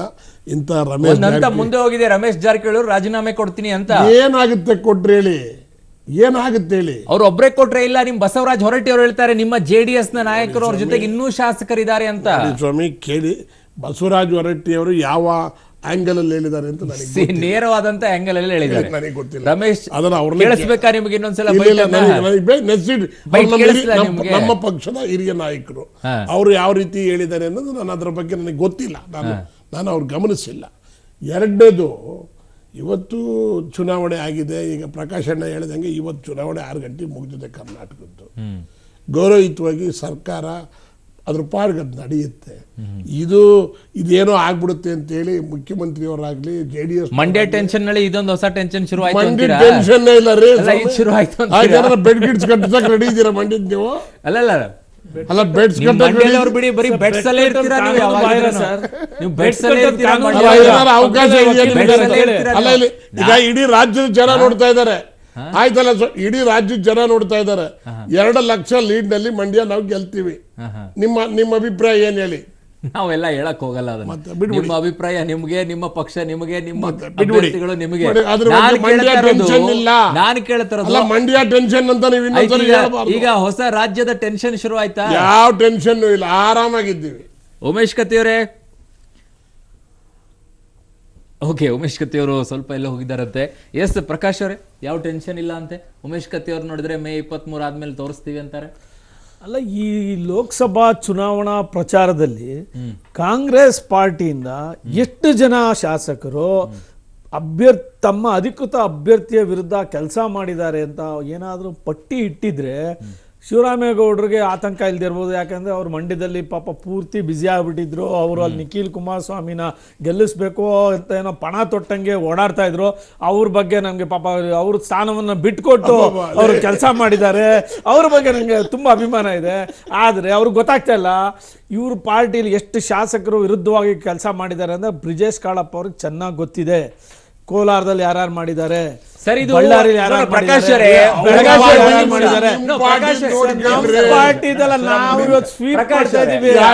ಪ್ರಕಾಶ್ ಅವರೇ, ಈಗ ಟ್ರೇಲರ್ ಇದು ರಮೇಶ್ ಜಾರಕಿಹೊಳಿ ಅವರದ್ದು ಇಲ್ಲ, ಇದು ಒಂದ್ ರೀತಿಯಾಗಿ ತೋಳ ಬಂತು ತೋಳ ಅನ್ನೋ ರೀತಿಯಲ್ಲಿ ಈ ಎಲೆಕ್ಷನ್ ಮುಂಚಿತವಾಗಿ ನಡೀತಲ್ಲ ಡ್ರಾಮಾ, ಆ ಡ್ರಾಮಾನ ಮುಂದುವರೆದ ಭಾಗ. ಸರ್ ಈಗ ನೋಡಿ ಮಾಡೋದಿದ್ರೆ ಒಂದ್ಸಲ ಮಾಡಿ ಸರ್, ಯಾಕೆ ರಾಜ್ಯದ ಜನತೆ ತಲೆ ತಿಂತ ಇದ್ರ ಅಂತ. ಅರುಣ್ ಸ್ಟ್ರೆಂತ್ ಲೆಕ್ಕ ಹಾಕಿ ಸ್ಟ್ರೆಂತ್ 116 ಸೀಟ್ ಇತ್ತು. ಉಮೇಶ್ ಯಾದವ್ ಬಿಟ್ಟಿದ್ದಾರೆ, ರಮೇಶ್ ಜಾರಕಿಹೊಳಿ ಬಿಡ್ತೀನಿ ಅಂತ ಹೇಳಿದ್ದಾರೆ. 2 ಸೀಟ್ಗೆ ಈಗ ಎಲೆಕ್ಷನ್ ಆಗ್ಬೇಕು, ಶಿವಳ್ಳಿ ಅವರಿಲ್ಲ, ಇನ್ನು ಈ ತರದೆಲ್ಲ ಉಪಚುನಾವಣೆಗಳಿದೆ. 114ಕ್ಕೆ ಬಂದು ನಿಂತಿದ್ದಾರೆ ಈಗ ಇವರು. ಆಕ್ಚುಯಲ್ ಸ್ಟ್ರೆಂತ್ ಇದನ್ನ ನೀವು ಅಲ್ಲಗಳಿಯಕ್ಕೆ ಆಗೋದಿಲ್ಲ. 2-3 ಜನ ಈ ಕಡೆ ಬಂದ ಅಂದ್ರೆ ಸರ್ಕಾರ ಬಿದ್ದೋಗುತ್ತೆ ಅಂತ ಹೇಳ್ತಾ ಇರೋದು. ನಾವೆಲ್ಲ ಬರ್ತಾ ಇರೋದು ಅದ್ರ ಬಗ್ಗೆ ಯೋಚನೆ ಮಾಡ್ಬೇಕಾದ್ರೆ ನೀವು ಮಂಡ್ಯದಲ್ಲಿ ಬಿಸಿ ಆಗ್ಬಿಟ್ಟಿದ್ದೀರಾ. 10 ಜನ ಬಿಜೆಪಿ ರೆಡಿ ಇದ್ದಾರೆ. ಅಯ್ಯೋ ದಯಮಾಡಿ ಅರುಣ್ ಇವ್ರ ಲೆಕ್ಕದಲ್ಲಿ ಇವ್ರಿಗೇನಾಗಿದೆ 10 ಜನ. ನಾನು ಹೇಳ್ತಾ ಇರೋದು ನಿಮ್ಮ ಶಾಸಕರ ಇವತ್ತು ಅಸ್ಥಿರತೆಯನ್ನು ನಾವು ಬಿಡಿಸ್ತಾ ಇಲ್ಲ. ಪ್ರಕಾಶ್ ಅಣ್ಣ, ಬಿಜೆಪಿ ಅವರು 10 ಜನ ಶಾಸಕರು ರೆಡಿ ಇದ್ದಾರೆ. ಯಾಕೆ ಸರ್ ರೆಡಿ ಇದ್ದಾರೆ? ಏನಕ್ಕೆ ಬರ್ತಾರೆ ನಿಮ್ಮದು ಬಂದು ಏನ್ ಪ್ರಯೋಜನ ಇದೆ? ಸಿದ್ಧಾಂತ ಇದೆಯಾ, ಕಾರ್ಯಕ್ರಮ ಇದೆಯಾ, ಸಾಧನೆ ಇದೆಯಾ? ಯಾವ್ದನ್ನ ಮೆಚ್ಚಿ ಬರ್ಬೇಕು ಹೇಳಿ. ಏನ್ ಸರ್ ನೀವು 10 ತಿಂಗಳಿಂದ ಸರ್ಕಾರ ಉಳಿಸ್ಕೊಳಕ್ ಪರದಾಡ್ತಾ ಇರೋದು ಒಂದೇ ಸಾಧನೆ ನಿಮ್ಮ ಮುಖ್ಯಮಂತ್ರಿಗಳದು. ದೇವಸ್ಥಾನಗಳಿಗೆ ಭೇಟಿ ಕೊಡೋದು ಮಹತ್ ಸಾಧನೆ. ಇನ್ನೊಂದು ದಯವಿಟ್ಟು ಒಂದು 4 ಸಾಧನೆ ಹೇಳಿ ಸರ್, ಆಮೇಲೆ ನಮ್ಮ ಶಾಸಕರನ್ನ ಕರ್ಕೊಳ್ಳೋ. ಚುನಾವಣೆ ಮುಗಿದಿದೆ ಅವ್ರು 4 ಸಾಧನೆ ಇಲ್ಲ, ನೀವು 1 ಸಾಧನೆ ಹೇಳಿ. ನಾನ್ 100 ಸಾಧನೆ ಹೇಳ್ತೀನಿ.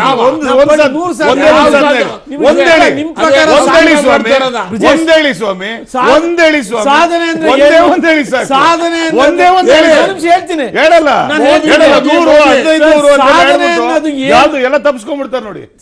ಒಂದೇ ಒಂದ್ ಹೇಳಿ ಸರ್, ಒಂದ್ ಹೇಳಿ. ಸಾಧನೆ ಒಂದ್ ಹೇಳಿ ಸ್ವಾಮಿ. 8 ಕೋಟಿ LPG ಸಿಲಿಂಡರ್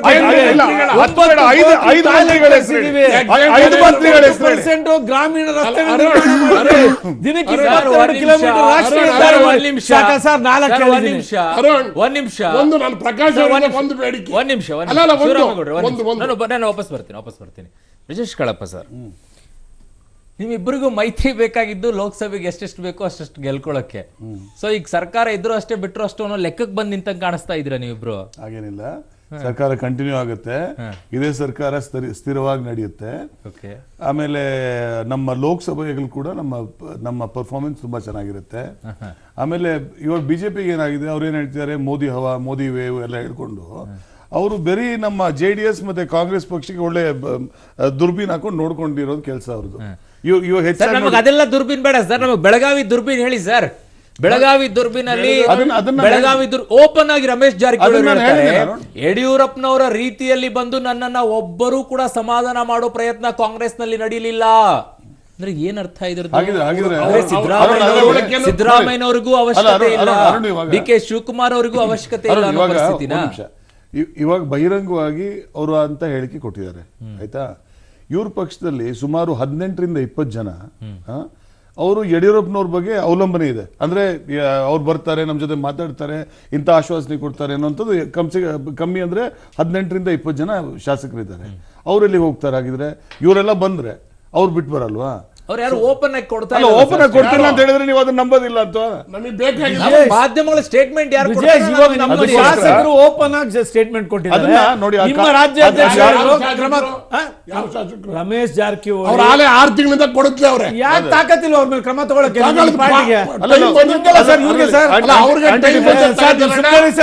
ಅವ್ರಿಗೆ ಕೇಳ್ತಾ ಇರೋದು ನೀವ್ ಯಾಕೆ ಸರ್? ಆಂಟಿ ಡಿಫೆಕ್ಷನ್ ಲಾದಲ್ಲಿ ಅವ್ರು ಯಾವ ಕಂಪ್ಲೇಂಟ್ ಇದೆ ಅದು ಇದುವರೆಗೂ ಸ್ಪೀಕರ್ ಮುಂದೆನೇ ಇದೆ ವಿಷಯ, ಅದು ಇದುವರೆಗೂ ಇದೆ. ಸೊ ಅಂದ್ರೆ ಇಲ್ಲಿವರೆಗೂ ಅವ್ರು ಸುಮ್ನೆ ಬಾಯಿಗೆ ಬಂದಂಗೆ ಸ್ಟೇಟ್ಮೆಂಟ್ ಅನ್ನ ಕೊಟ್ಟರು ಕೂಡ ಏನು ಆಕ್ಷನ್ ತಗೊಳ್ಳಲ್ವಾ ಪಾರ್ಟಿ? ಇಲ್ಲ, that is the prerogative of speaker sir. Party president ಏನ್ ಮಾಡ್ತಾ ಇದ್ದಾರೆ ಸರ್? ಇವಾಗ ಏನ್ ಮಾಡ್ಬೇಕಾಗುತ್ತೆ, party president will give a complaint, CLP leader ಒಂದು ಕಂಪ್ಲೇಂಟ್ ಕೊಡ್ತಾರೆ. ಅದು ಎಲ್ಲ ಇವಾಗ ನಮ್ಮ ಸ್ಪೀಕರ್ ಮುಂದೆ ಇರುತ್ತೆ. ನನ್ನ ಪ್ರಶ್ನೆ ಅದಲ್ಲ ಸರ್, ಅವರು ಏನಾದ್ರು ಕೊಳ್ಳಿ, ನೀವು ಏನಾದ್ರು ಆಕ್ಷನ್ ತಗೊಳ್ಳಿ, ನಿಮ್ ಪಾರ್ಟಿಗೆ ಬಿಟ್ಟಿದ್ದು ಅವ್ರಿಗೆ ಬಿಟ್ಟಿದ್ದು, ನೀವು ಅವ್ರನ್ನ ಡಿಸ್ಮಿಸ್ ಮಾಡ್ಕೊಳ್ಳಿ, ಏನಾದ್ರು ಮಾಡಿ. ನಾನು ಕೇಳ್ತಾ ಇರೋದು, ಅವರನ್ನ ಒಂದೇ ಒಂದು ಬಾರಿ ಮಾತಾಡುವಂತ ಪ್ರಯತ್ನವನ್ನ ನಿಮ್ಮ ನಾಯಕರು ಮಾಡಿದ್ರ ಮಾಡ್ಲಿಲ್ವಾ? ಮಾಡಿದ್ರು ಕೂಡ ಅವ್ರು ಬಹಿರಂಗವಾಗಿ ಹೇಳೋದಿಲ್ಲ. ಮಾಡಿದ್ರು ಕೂಡ ಬಹಿರಂಗವಾಗಿ ಹೇಳೋದಿಲ್ಲ. ಅದಕ್ಕೆ ಕಾರಣ ಏನು ಅಂತ ಕೇಳಿದ್ರೆ, ಯಡಿಯೂರಪ್ಪನವ್ರು ಟೇಪ್ ನೋಡಿ ನೀವು, ಅದ್ರಲ್ಲಿ ಗೊತ್ತಾಗುತ್ತೆ, ಎಲ್ಲ ಕಾರಣ ಗೊತ್ತಾಗುತ್ತೆ. ಕಾರಣ ಅದರಲ್ಲಿ ಯಡಿಯೂರಪ್ಪನವ್ರು ಏನ್ ಮಾತಾಡಿದ್ದಾರೆ ಅದು ಒಪ್ಕೊಂಡಿದ್ದಾರೆ. ನಾನು ಟೇಪ್ ಅಲ್ಲಿ ಸ್ವರ ಅದನ್ನ ಅಂತ ಒಂದ್ ನಿಮಿಷ ಚೇಂಜ್ ಮಾಡ್ಬಿಡಿ. ಇವಾಗ ನೋಡಿ, ನಮ್ಗೆಲ್ಲ ಇಡೀ ರಾಜ್ಯಕ್ಕೆ ಒಂದು ವಿಚಾರ, ಒಂದು ನಿಮಿಷ, ಇಡೀ ರಾಜ್ಯಕ್ಕೆ ಒಂದು ವಿಚಾರ ಗೊತ್ತಿದೆ ಇವಾಗ. ಅದರಲ್ಲಿ 2 ಶಾಸಕರ ಮಧ್ಯೆ ನಡುವಿನ ಭಾಷಣ ಏನು ಸಂಭಾಷಣೆ, ಅದ್ರಲ್ಲಿ ಏನೇನ್ ಬರುತ್ತೆ ಅನ್ನೋಂಥ ಎಲ್ರಿಗೂ ಗೊತ್ತಿರುವಂತದ್ದೇ. ಅದು ಅದಾದ್ಮೇಲೆ ಬಂದು ಯಡಿಯೂರಪ್ಪನವ್ರು ಬಂದು ಸ್ಪೀಕರ್ ಮುಂದೆ ಕೈ ಜೋಡಿಸಿ ಅದೆಲ್ಲರಿಗೂ ಅದ್ರ ತನಿಖೆಯನ್ನ ಮಾಡಿಸುವಂತ ನಿಮ್ಮ ಸರ್ಕಾರ ಬಾಯಿ ಮುಚ್ಕೊಂಡು ಗಪ್ಗೆ ಸಮಿತಿಯನ್ನ ಎಲ್ಲಿ ಮಣ್ಣು ಹಾಕಿದ್ರಿ? ಅದನ್ನ ಅಲ್ಲ, ಒಂದ್ ನಿಮಿಷ, ಸಮಿತಿಯನ್ನ ಎಲ್ಲಿ ಮಣ್ಣು ಮಾಡಿದ್ರಿ? ಅದನ್ನ ಹಾಕಿದ್ರಿ. ಸೀರಿಯಸ್ನೆಸ್ ಇಲ್ಲ ನಿಮ್ಮ ಮುಖ್ಯಮಂತ್ರಿಗಳಿಗೆ ಸಮಿತಿಯ ತನಿಖೆಯನ್ನ ಮಾಡ್ಸಕ್ಕೆ. ಸೀರಿಯಸ್ನೆಸ್ ಇಲ್ಲ. ನಾನ್ ಮಾಡ್ಕೊಳ್ತೀನಿ ಬಿಡಿ ಅನ್ನೋ ಮಾತನ್ನ ಮುಖ್ಯಮಂತ್ರಿಗಳು ಹೇಳ್ತಾರೆ. ಶಿವರಾಮೇಗೌಡ್ರೆ, ಮಾನ್ಯ ಮುಖ್ಯಮಂತ್ರಿಗಳಿಗೆ ಸಮಿತಿಯ ಬಗ್ಗೆ ತನಿಖೆಯನ್ನ ಮಾಡಿಸಿ ಯಾವ ಆಡಿಯೋ ಅನ್ನೋದ್ರ ಬಗ್ಗೆ ತನಿಖೆ ಮಾಡಿಸುವಷ್ಟಾಗಲ್ಲ ನಿಮಗೆ. ಸಮಿತಿ ಕೊಟ್ರಿ, ಮುಗೀತು. ಅದು ನಿಮ್ಮ ಪಾಡಿಗೆ ನೀವು, ಅವ್ರ ಪಾಡಿಗೆ ಅವರು. ಜನ ಮೂರ್ಖರಂತ ತಿಳ್ಕೊಂಡಿದ್ದಾರೆ. ಅರೆ ಸುಮ್ನೆ ಇರಿ ಸರ್, ಎಲೆಕ್ಷನ್ ಮುಂಚಿತವಾಗಿ ಇರೋದು ಶಿವರಾಮೇಗೌಡ್ರೆ. ಬಜೆಟ್ ಅಧಿವೇಶನದ ಸಂದರ್ಭದಲ್ಲಿ ಆಗಿರುವಂತಹ ಬೆಳವಣಿಗೆ, ಚುನಾವಣೆ ಘೋಷಣೆ ಆಗಿರುವಂತಹ ಸಂದರ್ಭ, ಎರಡನ್ನೂ ನೋಡ್ಕೊಳ್ಳಿ. ಇವಾಗ ಒಂದೇ ನಿಮಿಷ, ಏನ್ ಘಟನೆ ನಡೆದಿದೆ, ಯಾವ ಒಂದು ಸಂಭಾಷಣೆ ಇರುವಂತದ್ದು ಅದನ್ನು ಯಾರು ಮರ್ತಿಲ್ಲ. ಇದು ಕೂಡ ತನಿಖೆ ಏನಾಯ್ತು? ತನಿಖೆ ಏನಾಯ್ತು? ಬರೀ ಹೇಳ್ತಾ ಇದ್ರೆ ಕೇಳಿಸ್ಕೊಳ್ಳಲ್ಲ. ಸರ್ಕಾರ ಇರ್ಬೇಕಲ್ಲ ಪ್ರಕಾಶ್ ಸರ್. ಸ್ಪೀಕರ್ ಸರ್, ಶಿವರಾಮೇಗೌಡ್ರೆ, ಮಾನ್ಯ ಶಿವರಾಮೇಗೌಡ್ರೆ, ಸ್ಪೀಕರ್ ಅವ್ರ ಬಗ್ಗೆ, ರಮೇಶ್ ಕುಮಾರ್ ಅವ್ರ ಬಗ್ಗೆ ಅದೇನು ಹೊಗಳಿದ್ದು, ಅದೇನ್ ಮಾತಾಡಿದ್ದು, ಅದೆಲ್ಲ ಅವ್ರ ಬಗ್ಗೆ ಕನಿಕರ ತೋರಿಸಿದ್ದೇನು. ಅದಾದ್ಮೇಲೆ ಏನ್ ಮಾಡಿದ್ರಿ ಸರ್?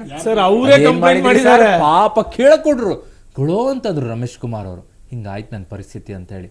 ಆಹಾ, ಅದಾದ್ಮೇಲೆ ನಿಮ್ ಸಮಿತಿ ಏನಾಯ್ತು? ನಿಮ್ಮ ಡ್ರಾಮಾ, ನಿಮ್ದು ನೀವು ಡ್ರಾಮಾ ಮಾಡೋದ್ರಲ್ಲಿ ಡ್ರಾಮಾ ಮೇಸ್ಟ್ರುಗಳು ಎಲ್ರು. ಸರ್, ಶಿವರಾಮೇಗೌಡ್ರೆ, ಮಾನ್ಯ ಶಿವರಾಮೇಗೌಡ್ರೆ, ಮಾನ್ಯ ಶಿವರಾಮೇಗೌಡ್ರೆ, ಜನ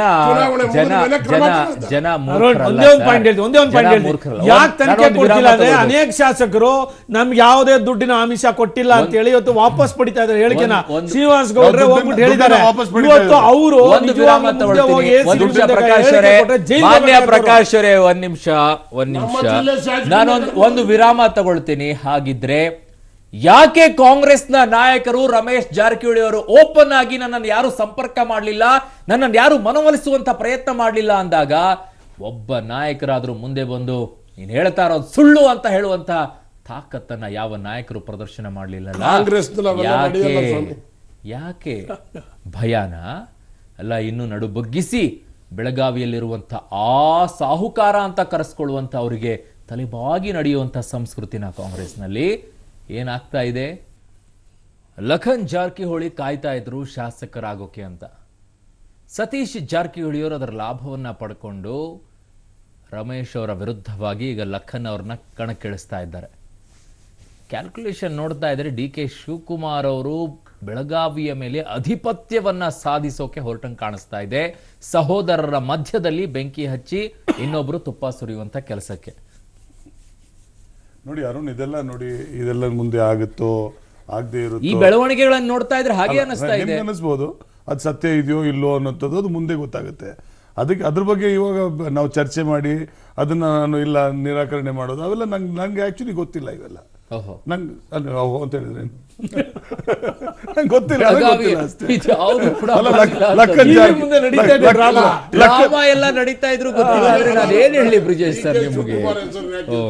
DK ಶಿವಕುಮಾರ್ಗೂ ಇದಕ್ಕೆ ಶುರುವಾಗಿದ್ದು ಯಾವಾಗ ಸರ್? ರಮೇಶ್ ಜಾರಕಿಹೊಳಿ ಅವರು ಓಪನ್ ಆಗಿ ಹೇಳಿದ್ದು DK ಶಿವಕುಮಾರ್ ಅವರು ಬೆಳಗಾವಿಯಲ್ಲಿ ಎಂಟ್ರಿ ಕೊಡಬೇಡಿ ಅಂತ. ಸರಿ, ಅವ್ರು ಹೇಳಿದ್ರೆ ಅವ್ರ ಥಿಯರಿ. ತುಪ್ಪ ಸುರಿತಾ ಇರೋರು ಯಾರು? ಹಾಗಿದ್ರೆ ಅವ್ರ theory ಅದು. ಹೆಬ್ಬಾಳ್ಕರ್ ಹಾಗಿದ್ರೆ ಅಂದ್ರೆ ಕಾಂಗ್ರೆಸ್ ಎಲ್ಲಿಗೆ ಬಂದಿದೆ ಅಂದ್ರೆ ಏನಾದ್ರೂ ಮಾಡಿ ನೀವು ಯಾರನ್ನಾದ್ರೂ ಬೈಕೊಳ್ಳಿ ಕಾಂಗ್ರೆಸ್ ನಲ್ಲಿ ನಾವು ತಲೆ ಕೆಡಿಸ್ಕೊಳ್ಳಲ್ಲ, ಯಾವ ಶಾಸಕರು ಏನಾದ್ರೂ ಅನ್ಕೊಂಡು ಹೋಗಿ ನಾವು ತಲೆ ಕೆಡಿಸ್ಕೊಳ್ಳಲ್ಲ. ತಾಕತ್ತಿದ್ರೆ ರಮೇಶ್ ಜಾರಕಿಹೊಳಿ ಅವ್ರ ಬಗ್ಗೆ ಕ್ರಮ ಕೈಗೊಂಡು ತೋರಿಸಿ ಸರ್. ಕ್ರಮ ತಗೊಂಡಿದೀವಿ ಅಂತ ಹೇಳಿದ್ನಲ್ಲ. ಏನ್ ತಗೊಂಡಿದ್ದೀರಾ ಸರ್? ಒಂದು ನಿಮಿಷ ಇಲ್ಲ ನಾನು ಒಂದು ಕ್ವಶ್ಚನ್ ನಿಮಗೆ. ಒಂದು ನಿಮಿಷ. See there is a complaint ಇವಾಗ ಸ್ಪೀಕರ್ ಮುಂದೆ ಇದೆ, ಆಯ್ತಾ? ಸ್ಪೀಕರ್ ಅದ್ರ ಬಗ್ಗೆ ಕ್ರಮ ತಗೋಬೇಕಾಗಿದೆ. ಇನ್ನೇನ್ ಅದಕ್ಕಿಂತ ಹೆಚ್ಚಾಗಿ ಯಾವುದೇ ಒಂದು ಪಕ್ಷ ಆಗುತ್ತೆ ಪಾರ್ಟಿಯಿಂದ ಉಚ್ಚಾಟನೆ ಮಾಡಿ, ಅಲ್ಲ ಉಚ್ಚಾಟನೆ ಮಾಡೋದನ್ನ ಸ್ಪೀಕರ್ ಅವ್ರು ನೋಡ್ಕೊಳ್ತಾರೆ. ಮತ್ತೆ ಕಾಂಗ್ರೆಸ್ ಸದಸ್ಯತ್ವ ಸ್ಥಾನದಿಂದ ಹೊರಗಡೆ ಹಾಕಿ ನಾವು ಉಚ್ಚಾಟನೆ ಮಾಡಾದ್ಮೇಲೆ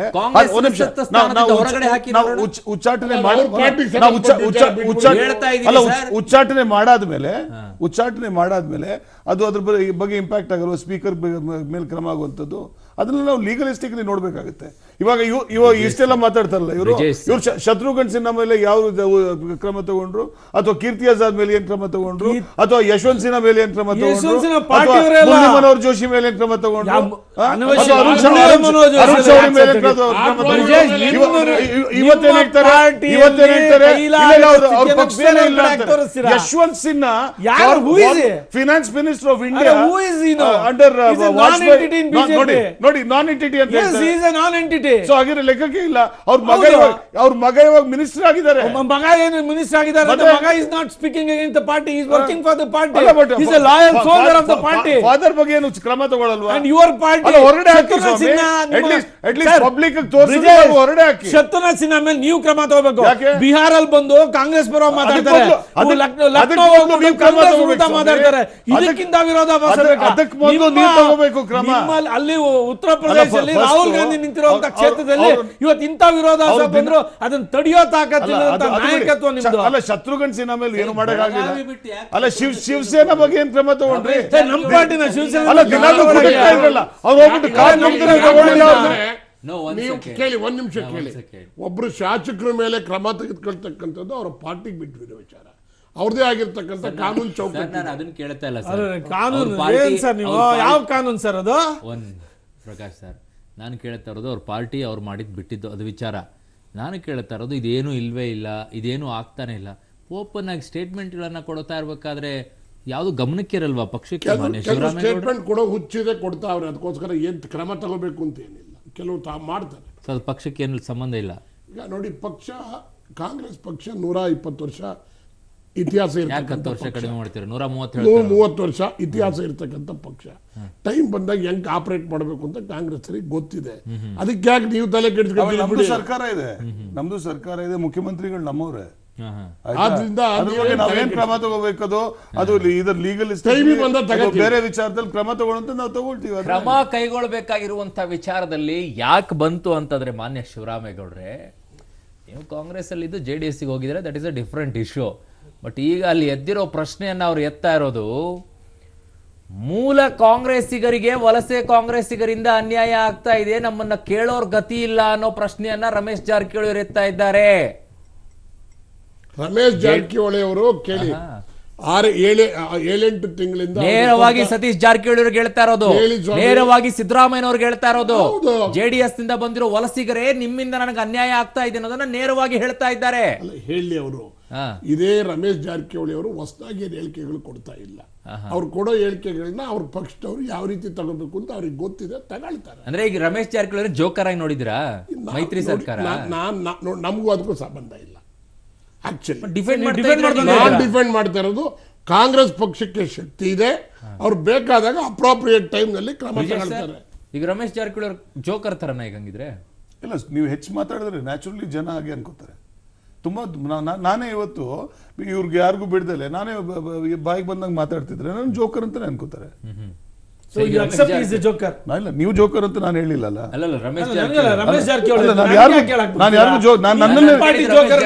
ನನ್ನನ್ನೇ ಜೋಕರ್ ಅಂತ ಹೇಳ್ಕೊಂಡಿದ್ದು ಸ್ವಾಮಿ.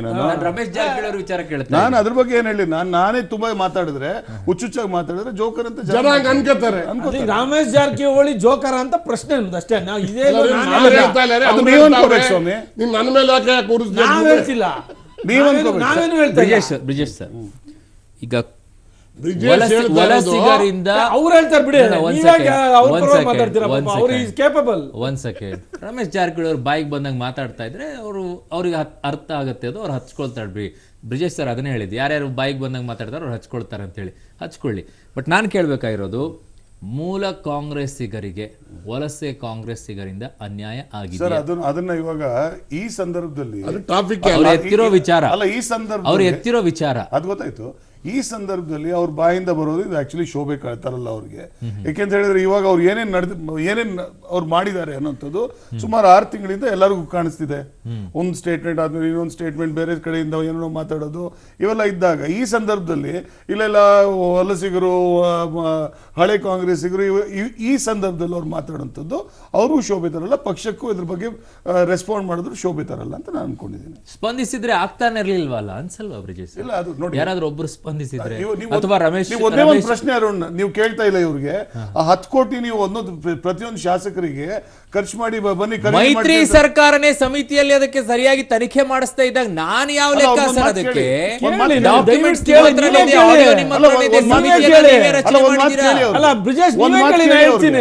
ಸರಿ, ಆ ಸಮಿತಿ ಗಿಮಿತಿ ಅದೆಲ್ಲ ಗೊತ್ತು, ಅವ್ರಿಗಾದ್ರೂ ಕೇಳಿ. ಅಲ್ಲ, ನೀವು ಮಾಡಿರುವಂತ ಸತ್ಯನ ಸುಳ್ಳು ಅಂತ ಅಲ್ಲ, ಸರ್ಕಾರ ಸುಮ್ಮನೆ ಇರೋಂಥದ್ದು. ಅವ್ರ ಹತ್ರ ದುಡ್ಡು ಎಷ್ಟಿದೆ, ದುಡ್ಡು ಕಳಿಸೋರು ಯಾರು ಗೊತ್ತಿಲ್ಲ.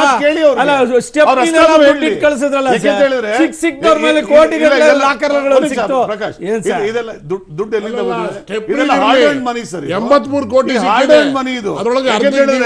ಇವರು ದುಡ್ಡು ಸಂಪಾದನೆ ಮಾಡಿರೋದು ಮೋದಿ ಸಾಹೇಬ್ರು ಟೀ ಮಾರಿ ಇಷ್ಟೆಲ್ಲ ದುಡ್ಡು ಸಂಪಾದನೆ ಮಾಡಿರೋದು.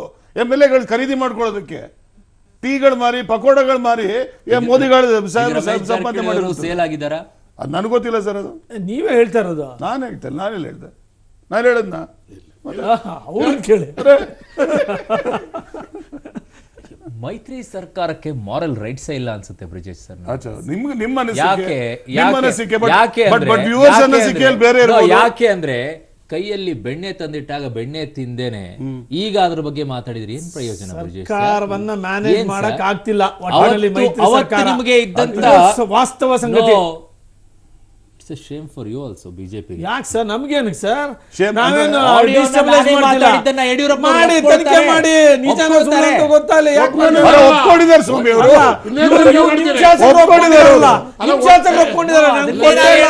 ಆಗಿಲ್ಲ ಅಂತ ಅವರು ಒಪ್ಕೊಳ್ತಾರೆ. ನೀವು ಸಮಿತಿಯನ್ನ ರಚನೆ ಮಾಡ್ತೀರಾ, ತನಿಖೆಯನ್ನ ಮಾಡಿಸಲ್ಲ, ಅದ್ರ ಪಾಡಿಗೆ ತನಿಖೆನೂ ಲೆಕ್ಕಕ್ಕಿಲ್ಲ, ಏನೂ ಇಲ್ಲ. ತನಿಖೆನೂ ಆಗುತ್ತೆ. ಸರ್ಕಾರ ಇರ್ಬೇಕಲ್ಲ ಶಿವರಾಮೇಗೌಡ್ರೆ, ಸರ್ಕಾರ ಇರ್ಬೇಕಲ್ಲ. ಸರ್ಕಾರ ಬಿಳ್ಸಕ್ಕೆ ರೆಡಿ ಆಗ್ಬಿಟ್ರ? ಅಲ್ಲ, ಅವು ಪಾರ್ಟಿ ನಾವು ಎಷ್ಟು ಜನ ಶಾಸಕರು ಇವತ್ತು ಪಕ್ಷದ ವಿರುದ್ಧ ಕೆಲಸ ಮಾಡಿದ್ದಾರೆ. ನಿಮ್ಗೆ ನಾವು ಫೀಲ್ಡ್ ನೋಡಿದೀವಿ. ದಯವಿಟ್ಟು ಲಿಸ್ಟ್ ಕೊಡಿ, ದಯವಿಟ್ಟು ಲಿಸ್ಟ್ ಕೊಡಿ. ಕೋಲಾರದಲ್ಲಿ ಮಾಡಿದ್ದಾರೆ, ಬಳ್ಳಾರಿಲಿ ಮಾಡಿದ್ದಾರೆ, ಬೆಳಗಾವಿಲಿ ಮಾಡಿದ್ದಾರೆ, ಓಪನ್ ಆಗಿ ಹೇಳ್ತಾ ಇದೀವಿ. ಚಿಕ್ಕೋಡಿಲಿ ಮಾಡಿದ್ದಾರೆ, ಯಾರು ಮಾಡಿದ್ದಾರೆ? ಫಲಿತಾಂಶ ಬರ್ತದೆ. ಮಾಡಿದ್ದಾರೆ. ಅಯ್ಯೋ ಅಯ್ಯೋ ಗೊತ್ತಿಲ್ವಾ ನಿಮಗೆ? ಅಯ್ಯೋ ಮಂಡ್ಯ ಹ್ಯಾಂಗ್ ಅವರಿಂದ ಸ್ವಲ್ಪ ಆಚೆ ಬನ್ನಿ ನೀವು.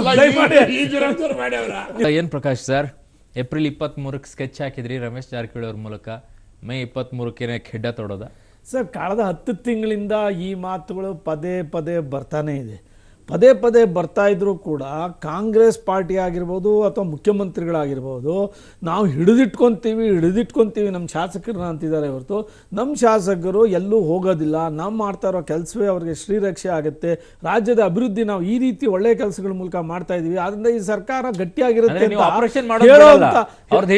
ಹಿಡಿದಿಟ್ಕೊಳ್ಳಿ ಅಂತ ಹೇಳಿ ರಮೇಶ್ ಜಾರಕಿಹೊಳಿ ಅಂತ ಒಬ್ಬ ಹಿರಿಯ ಶಾಸಕರನ್ನ ಬಿಜೆಪಿ ಪಳ್ಕೊಳ್ಳೋದು ಮಾಡಕ್ ಆಗೋದಿಲ್ಲ. ಅದು ಅವರಲ್ಲಿರೋ ಅಸಮಾಧಾನ ಅವ್ರು ಹೊರಗಾಗ್ತಾ ಇದ್ದಾರೆ. ಆ ಅಸಮಾಧಾನನ ಬಗೆಹರಿಸಬೇಕಾದಂಥದ್ದು ಕಾಂಗ್ರೆಸ್ ನಾಯಕತ್ವ ಮಾಡಬೇಕಾಯ್ತು. ಅದರಲ್ಲಿ ಅಲ್ಲಿ ವಿಫಲವಾಗಿದೆ ಅಂತ ಅವರೇ ಹೇಳ್ತಾ ಇದ್ದಾರೆ. ನಿಮ್ಮ ಹತ್ರ 10 ತಿಂಗಳ ಯಾವುದೇ ಸಾಧನೆ ಇಲ್ಲ ಹೇಳ್ಕೊಳಕ್ಕೆ, ಜನರ ವಿಶ್ವಾಸ ಗಳಿಸಕ್ಕೆ ಯಾವುದೂ ಇಲ್ಲ. 23ನೇ ತಾರೀಕು ಮೇ 23ನೇ ತಾರೀಕು ಇವರ 20ಕ್ಕಿಂತ ಹೆಚ್ಚು ಬಿಜೆಪಿ ಗೆದ್ದಾಗ ಶಾಸಕರಿಗೆ ಅನ್ಸುತ್ತೆ ಈ ಸರ್ಕಾರ ಮುಂದುವರಿತು ಅಂದ್ರೆ ನಮ್ಮ ಭವಿಷ್ಯ ಅಂಧಕಾರಕ್ಕೆ ಹೋಗುತ್ತೆ ಅಂದಾಗ ಸಹಜವಾಗಿ ಸರ್ಕಾರ ಅದಕ್ಕದೇ ಬೀಳುತ್ತೆ. ಅದಕ್ಕೆ ಬಿಜೆಪಿ ಬೀಳಿಸಬೇಕಾದಂತ ಅವಶ್ಯಕತೆನೇ ಇಲ್ಲ. ಮತ್ತೆ ಅನಗತ್ಯವಾಗಿ ಬಿಜೆಪಿ ಹೆಸರು ತರೋದು ಬರೋದು ಬೇಕಾಗಿಲ್ಲ. ಇವತ್ತು ನೆನ್ನೆ ಎಲೆಕ್ಷನ್ ಮುಗ್ದಿದೆ, ಇವಾಗ 6 ಗಂಟೆ ಮುಗಿದಿದೆ ಎಲೆಕ್ಷನ್ನು. ಈಗ ಆಗಲೇ ಸರ್ಕಾರ ಬೀಳುತ್ತೋ ಇರುತ್ತೋ, ಈಗ ಆ ಚರ್ಚೆಗಿಂತ ಹೆಚ್ಚಾಗಿ ಏನು ಮಾಡಿದ್ರು ಇವರು 10 ತಿಂಗಳಂತೆ ಇವರು ಒಂದು ಸಿಂಹಾವಲೋಕನ ಮಾಡ್ಕೋಬೇಕು. ಸುಮ್ಮನೆ ಚುನಾವಣಾ ಪ್ರಚಾರದಲ್ಲಿ ಏಕವಚನದಲ್ಲೆಲ್ಲ ಬೈಕೊಂಡು ಕೆಟ್ಟದಾದಂತ ಪ್ರಚಾರ ಮಾಡೋದಿಲ್ಲ, ಇದು ಸರಿನಾ ಅನ್ನೋದನ್ನ ಆತ್ಮಾವಲೋಕನ ಮಾಡ್ಕೋಬೇಕಾಗುತ್ತೆ. ಮಾನ್ಯ ಪ್ರಕಾಶ್ ಅವರೇ, ಆತ್ಮಾವಲೋಕನವನ್ನ ಮಾಡಿದ ಭಾಷಣಗಳು ಸರ್, ಅವರು ಆತ್ಮಾವಲೋಕನವನ್ನ ಮಾಡ್ಕೊಳ್ತಾರೆ. ನೀವು ಆಪರೇಷನ್ ಕಮಲವನ್ನ ಮಾಡಬೇಕಾ ಮಾಡಬಾರ್ದಾ ಅನ್ನೋ ಆತ್ಮಾವಲೋಕನ ಏನಾದ್ರು ನಮಗೆ ಆಪರೇಷನ್ ಕಮಲ ಅನ್ನೋದು ಆ ಶಬ್ದವೇ ಇಲ್ಲ ನಮ್ಮ ನೀವು ಅನಗತ್ಯವಾಗಿ ನೀವು ಆಪರೇಷನ್ ಕಮಲ ಅಭಾಷಣ್ ಕಮಲ ಆಗೋಗಿದೆ, ಆದ್ರಿಂದ ಮಾಡಲ್ಲ ಅವರು.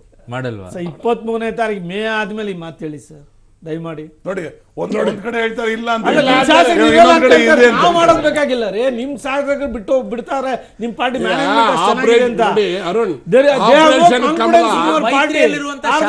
ಬಿಟ್ಟು ಹೋಗ್ಬಿಟ್ರೆ ಏನ್ ಗತಿ ಅಂತ ಎಲ್ಲಿ ಬಿಜೆಪಿಗೆ ಯಾವ ಮೈತ್ರಿ ಸರ್?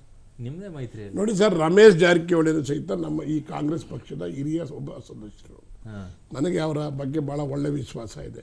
ಅವ್ರಿಗೆ ಇರ್ತಕ್ಕಂಥ ನೋವನ್ನ ಈ ಥರ ತೋಡ್ಕೋಬೇಕಾಗಿಲ್ಲ, ಇನ್ಯಾವ ಥರ ತೋಡ್ಕೋಬೋದಾಗಿತ್ತು. ಬಹುಶಃ ಅವ್ರಿಗೆ ನೋವಾಗಿದೆ ಅಂತ ಕಾಣುತ್ತೆ. ಯಾವ ಕಾರಣಕ್ಕೂ ಪಕ್ಷ ಬಿಡಲ್ಲ. ಬರ್ಕೊಳ್ಳಿ, ಪಕ್ಷ ಬಿಡಲ್ಲ, ಬರ್ಕೊಳ್ಳಿ. ತಿರ್ಗಾ ವಾಪಸ್ ಇದೇ ಪಕ್ಷಕ್ಕೆ ಇರ್ತಾರೆ, ಕಾಂಗ್ರೆಸ್ ಎಲ್ಲ ಇರ್ತಾರೆ. ಅಂಥದ್ದೇನಾದ್ರೂ ನಾವೇ ನಮ್ಮ ಪಕ್ಷಕ್ಕೆ ಕರ್ಕೊತೀವಿ. ಇಲ್ಲೇ ಡೀಲ್ ಆಗ್ತಾ ಇದೆಯಾ? ಯಾವ ಡೀಲು ಜೆಡಿಎಸ್ ಇಂದ ಏನ್ ನಮಗೇನಿಲ್ಲ. ಬಂದ್ರೆ ಅವ್ರು ಬೆಳಗಾವಿಯಲ್ಲಿ ಒಂಚೂರು ಜೆಡಿಎಸ್ ಭದ್ರ ಸಿಗುತ್ತೆ ಅಂತ ನಮಗೇನ್ ನೋಡಿ ಸರ್. ನೆಕ್ಸ್ಟ್ ರಾಜ್ಯದಲ್ಲಿ ಲಾಭ ಪಾರ್ಟಿ ನಮ್ಮದೇ ರಾಜ್ಯ. ನೆಕ್ಸ್ಟ್ ನಮಗೆ ಯಾರು ಬೇಕಾಗಿಲ್ಲ, ಬೇಕಾದ್ರೆ ನಾವೇ ಸ್ವತಂತ್ರವಾಗಿ.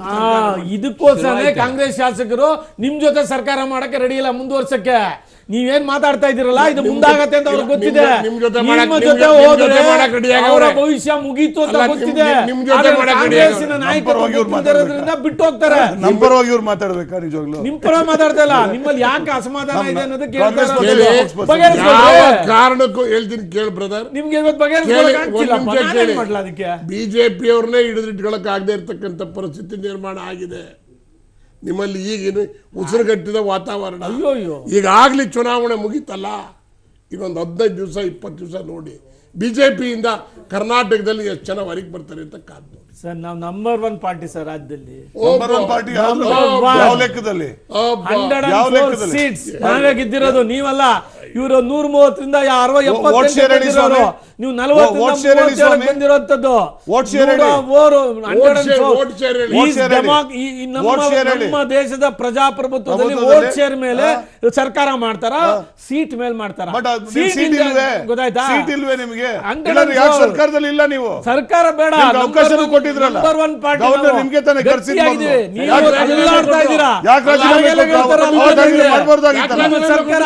ನಿಮ್ಮಿಬ್ರು ಇದ್ರೂ ನಿಮ್ ಕೈಲಿ ಏನು ಮಾಡಕ್ ಆಗ್ತಿಲ್ಲ. ಲೋಕಸಭಾ ಚುನಾವಣೆ ಪ್ರಚಾರದಲ್ಲಿ ಸೋಲ್ತೀವಿ ಅನ್ಬಿಟ್ಟು ಅವ್ಯಾತ ಶಬ್ದಗಳಿಂದ ಮಾತಾಡುವಂಥದ್ದು, ಏಕವಚನದಲ್ಲಿ ಮಾತಾಡುವಂಥದ್ದು,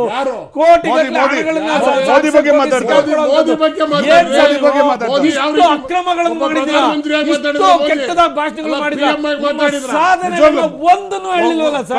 ದುಃಖ ಆಗ್ತಾ ಇರೋದು. ನಮ್ಮ ರಾಜ್ಯದ ಜನತೆಗೆ ಮೋಸ ಮಾಡ್ಬಿಟ್ರಲ್ಲ ಸರ್. ಡೆಡ್ಲೈನ್ ಯಾವಾಗ ಹೇಳಿ ಸರ್? ಸರ್, ನಾನು ಡೆಡ್ಲೈನ್ ಕೊಡೋಷ್ಟು ದೊಡ್ಡವನಲ್ಲ. ಈಗ ಬ್ರಿಜೇಶ್ ಕಾಳಪ್ಪ ನಾನು ಹೇಳಿದ್ದಿಷ್ಟೇ, ನಾನು ಬೀಳಿಸೋದು ಇಲ್ಲ ಎಂಥದ್ದಿಲ್ಲ. ನಿಮ್ಮ ಶಾಸಕರು ಬಿಟ್ಟು ಹೋಗ್ತಾ ಇದ್ದಾರೆ, ನಿರ್ಭಾಯಿಸುವಂಥದ್ದು ಕರ್ತವ್ಯ ನಿಮ್ಮ ಪಾರ್ಟಿಯದ್ದು, ನಿಮ್ಮ ನಾಯಕತ್ವದ್ದು ಅಂತ ಹೇಳ್ತಾ ಇದ್ದಾರೆ.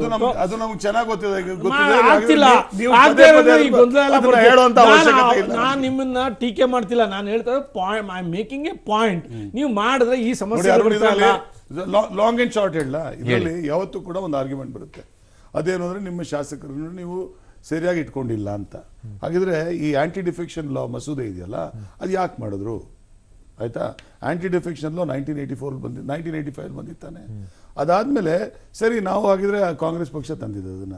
ಬಟ್ ಅರುಣ್ ಜೇಟ್ಲಿ ಅವರು ಅದನ್ನ ಯಾಕೆ ಗಟ್ಟಿಪಡಿಸಿದ್ರು? ಯಾಕದಕ್ಕೆ ಬಲ ಕೊಟ್ಟರು? ಶಾಸಕರಿಗೆ ಯಾವತ್ತೂ ಕೂಡ ಒಂದು ಪಕ್ಷದಿಂದ ಇನ್ನೊಂದು ಪಕ್ಷಕ್ಕೆ ಹೋಗೋದಕ್ಕೆ ಯಾವತ್ತೂ ಕೂಡ ಆ ಒಂದು ಬೇರೆ ಬೇರೆ ಕಾರಣದಿಂದ ಒಂದು ಆಸೆ ಇರುತ್ತೆ. ಆಯ್ತಾ? ಅದಕ್ಕೆ ಆಸೆಗೆ ಹುಟ್ಟಿಸೋರಂಥವ್ರು ಇವರೇ ತಾನೆ. ಇವಾಗ ಯಡಿಯೂರಪ್ಪನವ್ರು ಏನೇನು ಹೇಳಿದ್ದಾರೆ ಇದರಲ್ಲಿ ಟೇಪಲ್ಲಿ, ಆ ಕಾರಣದಿಂದ ಇವತ್ತು ಇಲ್ಲ ನಿಮ್ಮ ಶಾಸಕರು ನೀವು ಒಟ್ಟಿಗೆ ಇಟ್ಕೊಳ್ಳೋಕ್ಕಾಗಲಿಲ್ಲ ಅಂತ ಹೇಳುವಂಥದ್ದು ಯಾರು ನಂಬ್ತಾರೆ? ರಾಜ್ಯದಲ್ಲಿ ಯಾರು ನಂಬ್ತಾರ? ಯಾರು ನಂಬೋದಿಲ್ಲ ಇದನ್ನ. ಇವತ್ತು ಅವ್ರಿಗೆ ಯಾವುದೋ ಒಂದು ಆಮಿಷ ಒಡ್ಡಿನೇ ನೀವು ಅವ್ರನ್ನ ಕರೆಸ್ತಿರೋದು. ನೀವು ಅವ್ರು ಮಂತ್ರಿ ಮಾಡ್ತೀನಿ ಅಥವಾ 10 ಕೋಟಿ 15 ಕೋಟಿ 20 ಕೋಟಿ ಆ ದುಡ್ಡೆಲ್ಲಿಂದ ತರ್ತಾರೆ? ಇವರು ಪಕೋಡ ಮಾರಿ ತರ್ತಾರ ಅಥವಾ ಟೀ ಮಾರಿ ತರ್ತಾರ? 98 ಕೇಂದ್ರ ಸರ್ಕಾರ ಬೀಳಿಸಿದಲ್ಲ, ಅವಾಗ ಸೋನಿಯಾ ಗಾಂಧಿ ನೋಡಿ ಹಳೆ ಕತೆ ಹೋದ್ರು. ಎಷ್ಟು ಶಾಸಕರನ್ನ ಖರೀದಿ ಮಾಡಿದ್ದಾರೆ ಸ್ವಲ್ಪ ಲೆಕ್ಕ ಕೊಡ್ಲ. 96ರಲ್ಲಿ ದೇವೇಗೌಡ ಸರ್ಕಾರ ಬೀಳಿಸಿದಾಗ ಯಾವ ಆಮಿಷ ಹೊಡಿಸಿದ್ರೆ? ನಾನು ಹೇಳಾದ್ಮೇಲೆ ಗುಜರಾತ್ ಸರ್ಕಾರ ಏನು ಆಮಿಷ ಹೊಡಿಸಿದ್ರೆ? ನಾನು ಹೇಳಾದ್ಮೇಲೆ ಮಾತಾಡಿ. ಇವತ್ತು ಮಣಿಪುರ್, ಗೋವಾ ಮತ್ತೆ ಡೆಲ್ಲಿದಲ್ಲಿ ಟ್ರೈ ಮಾಡಿದ್ದಾರೆ ಸೇಮು. ಇವತ್ತು ಮತ್ತೆ ಗುಜರಾತ್ 13 ಶಾಸಕರು ಜಸ್ಟ್ ಬಿಫೋರ್ ದ ಎಲೆಕ್ಷನ್ 13 ಶಾಸಕರು ಖರೀದಿ ಮಾಡ್ತಾರೆ, ಇನ್ಕ್ಲೂಡಿಂಗ್ ಶಂಕರ್ ಸಿಂಗ್ ಹೋಗಿಲ್ಲ. ಇವ್ರು ಹೇಗೆ ಟೀ ಮಾರಿ ದುಡ್ಡು ಕೊಟ್ಟಿರೋಂಥದ್ದು ಅವ್ರಿಗೆ?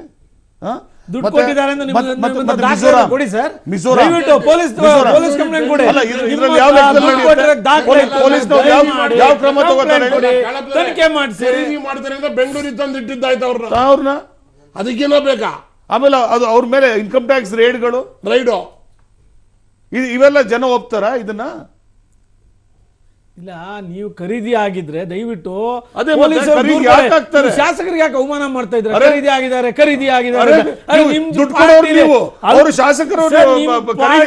ಹಿರಿಯ ನಾಯಕರು ಬಿಟ್ಟು ಬರ್ತಾ ಇದಾರೆ ಅಂದ್ರೆ ಎಂತ docile leadership ಇರ್ಬೇಕಲ್ಲಿ. Docile leadership future ಅಂತ ಗೊತ್ತಾದ್ಮೇಲೆ ಆಚೆ ಬರ್ತಾ ಇರೋದು ಅವ್ರುಗಳು.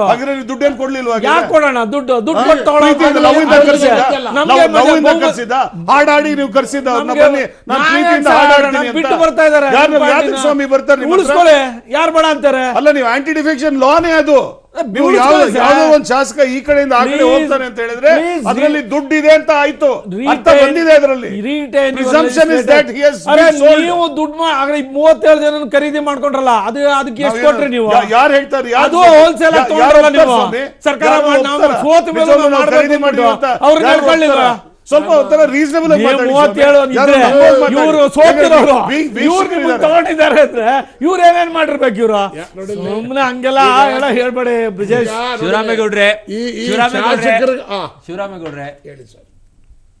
ಕುಮಾರಸ್ವಾಮಿ ಅವ್ರಿಗೆ ಏನೋ ಟೆನ್ಷನ್ ಶುರು ಆಯ್ತಾ? ಇಲ್ಲ ಅಲ್ಲ, ಯಾವ ಟೆನ್ಷನ್? ಪ್ರಕೃತಿ ಚಿಕಿತ್ಸಾಲಯಕ್ಕೆ ಹೋಗಿರೋದು, ಅದಕ್ಕೆ ಯಾವ ಟೆನ್ಷನ್ ಇಲ್ಲ, ಆರಾಮಾಗಿದ್ದಾರೆ. ಈಗ ತಾನೇ ಬೆಂಗಳೂರಿಗೆ ರೀಚ್ ಆಗಿದ್ದಾರೆ ಅವರು. ಯಾಕೆ ಕುಮಾರಸ್ವಾಮಿ ಅವರೇ ಸ್ವತಃ ಹೋಗ್ಬಿಟ್ಟು ರಮೇಶ್ ಜಾರಕಿಹೊಳಿ ಜೊತೆ ಮಾತಾಡ್ಬಿಡ್ಬೇಕು? ಮಾತಾಡಿದ್ದಾರೆ ಅವ್ರು ಟಚ್ ಅಲ್ಲಿದ್ದಾರೆ. ರಮೇಶ್ ಜಾರಕಿಹೊಳಿ ನನಗೆ ತಿಳಿದ ಮಟ್ಟಿಗೆ ಎಲ್ಲೂ ಹೋಗಲ್ಲ. ಬೆಳಗಾವಿಯಿಂದ ನಿಮ್ಗೇನು ಕಂಟಕ್ ಆಗಲ್ವಾ? ಯಾವ ಕಂಟನೂ ಇಲ್ಲ, ಕನೂ ಇಲ್ಲ. ಬೆಳಗಾವಿಂದನೇ ಶುರು ಆಗೋದಾ ನಿಮ್ ಲೆಕ್ಕಾಚಾರ? ನಮ್ದೇನು ಲೆಕ್ಕಾಚಾರ? ಉಮೇಶ್ ಕತ್ತಿ ಅವರೇ ಕೊಡ್ತಾ ಇದ್ದೀವಿ 15 ದಿನ 1 ತಿಂಗಳು ಫಿಕ್ಸ್ ಟೈಮಿಂಗ್ ಅನ್ನ. ಅಯ್ಯೋ, ಉಮೇಶ್ ಕತ್ತಿ ಅವ್ರು ಹೇಳುತ್ತಲೇ ಅವ್ರೆ ಯಾವ್ದು ಸಕ್ಸಸ್ ಆಗಿದೆ ಉಮೇಶ್ ಕತ್ತಿ ಅವ್ರು ಹೇಳಿರೋದು? ಆಯ್ತಲ್ಲ ಸರ್, ನೀವು ಉಳಿಸ್ಕೊಳ್ಳಿ. ಹಾಗಾದ್ರೆ ಯಾಕೆ ಚಿಂತೆ ನಿಮ್ಗೆ? ನಿಮ್ ಸರ್ಕಾರ ಬೀಳಲ್ಲ ತಾನೆ? 100% ವಿಶ್ವಾಸ ಇದೆಯಲ್ಲ. ಈ ಚುನಾವಣೆ ಇವರಿಗೆ ವಿಶ್ವಾಸ ಇದೆ ಸರ್ಕಾರ ಉಳಿಯುತ್ತೆ ಅಂತ, ಇವರಿಗೆ ಸರ್ಕಾರ ಬೀಳುತ್ತೆ ಅನ್ನೋ ವಿಶ್ವಾಸ ಇದೆ. ಬೆಳಗಾವಿಯಿಂದ ಶುರುವಾಗಿರುವಂತಹ ಈ ಬೆಂಕಿಯ ಕಿಡಿ ಎಲ್ಲೆಲ್ಲಿ ಹೊತ್ತಿ ಉರಿಯುತ್ತೆ ಕಾಯ್ಬೇಕಷ್ಟೇ, ಬೇರೆ ಏನೂ ಇಲ್ಲ. ಥ್ಯಾಂಕ್ ಯು ಸೋ ಮಚ್ ಇಷ್ಟೊತ್ತೊಂದು ಕಾರ್ಯಕ್ರಮದಲ್ಲಿ ಭಾಗವಹಿಸಿದ್ದಕ್ಕೆ ನಿಮ್ಮೆಲ್ಲರಿಗೂ ಕೂಡ ಥ್ಯಾಂಕ್ ಯು.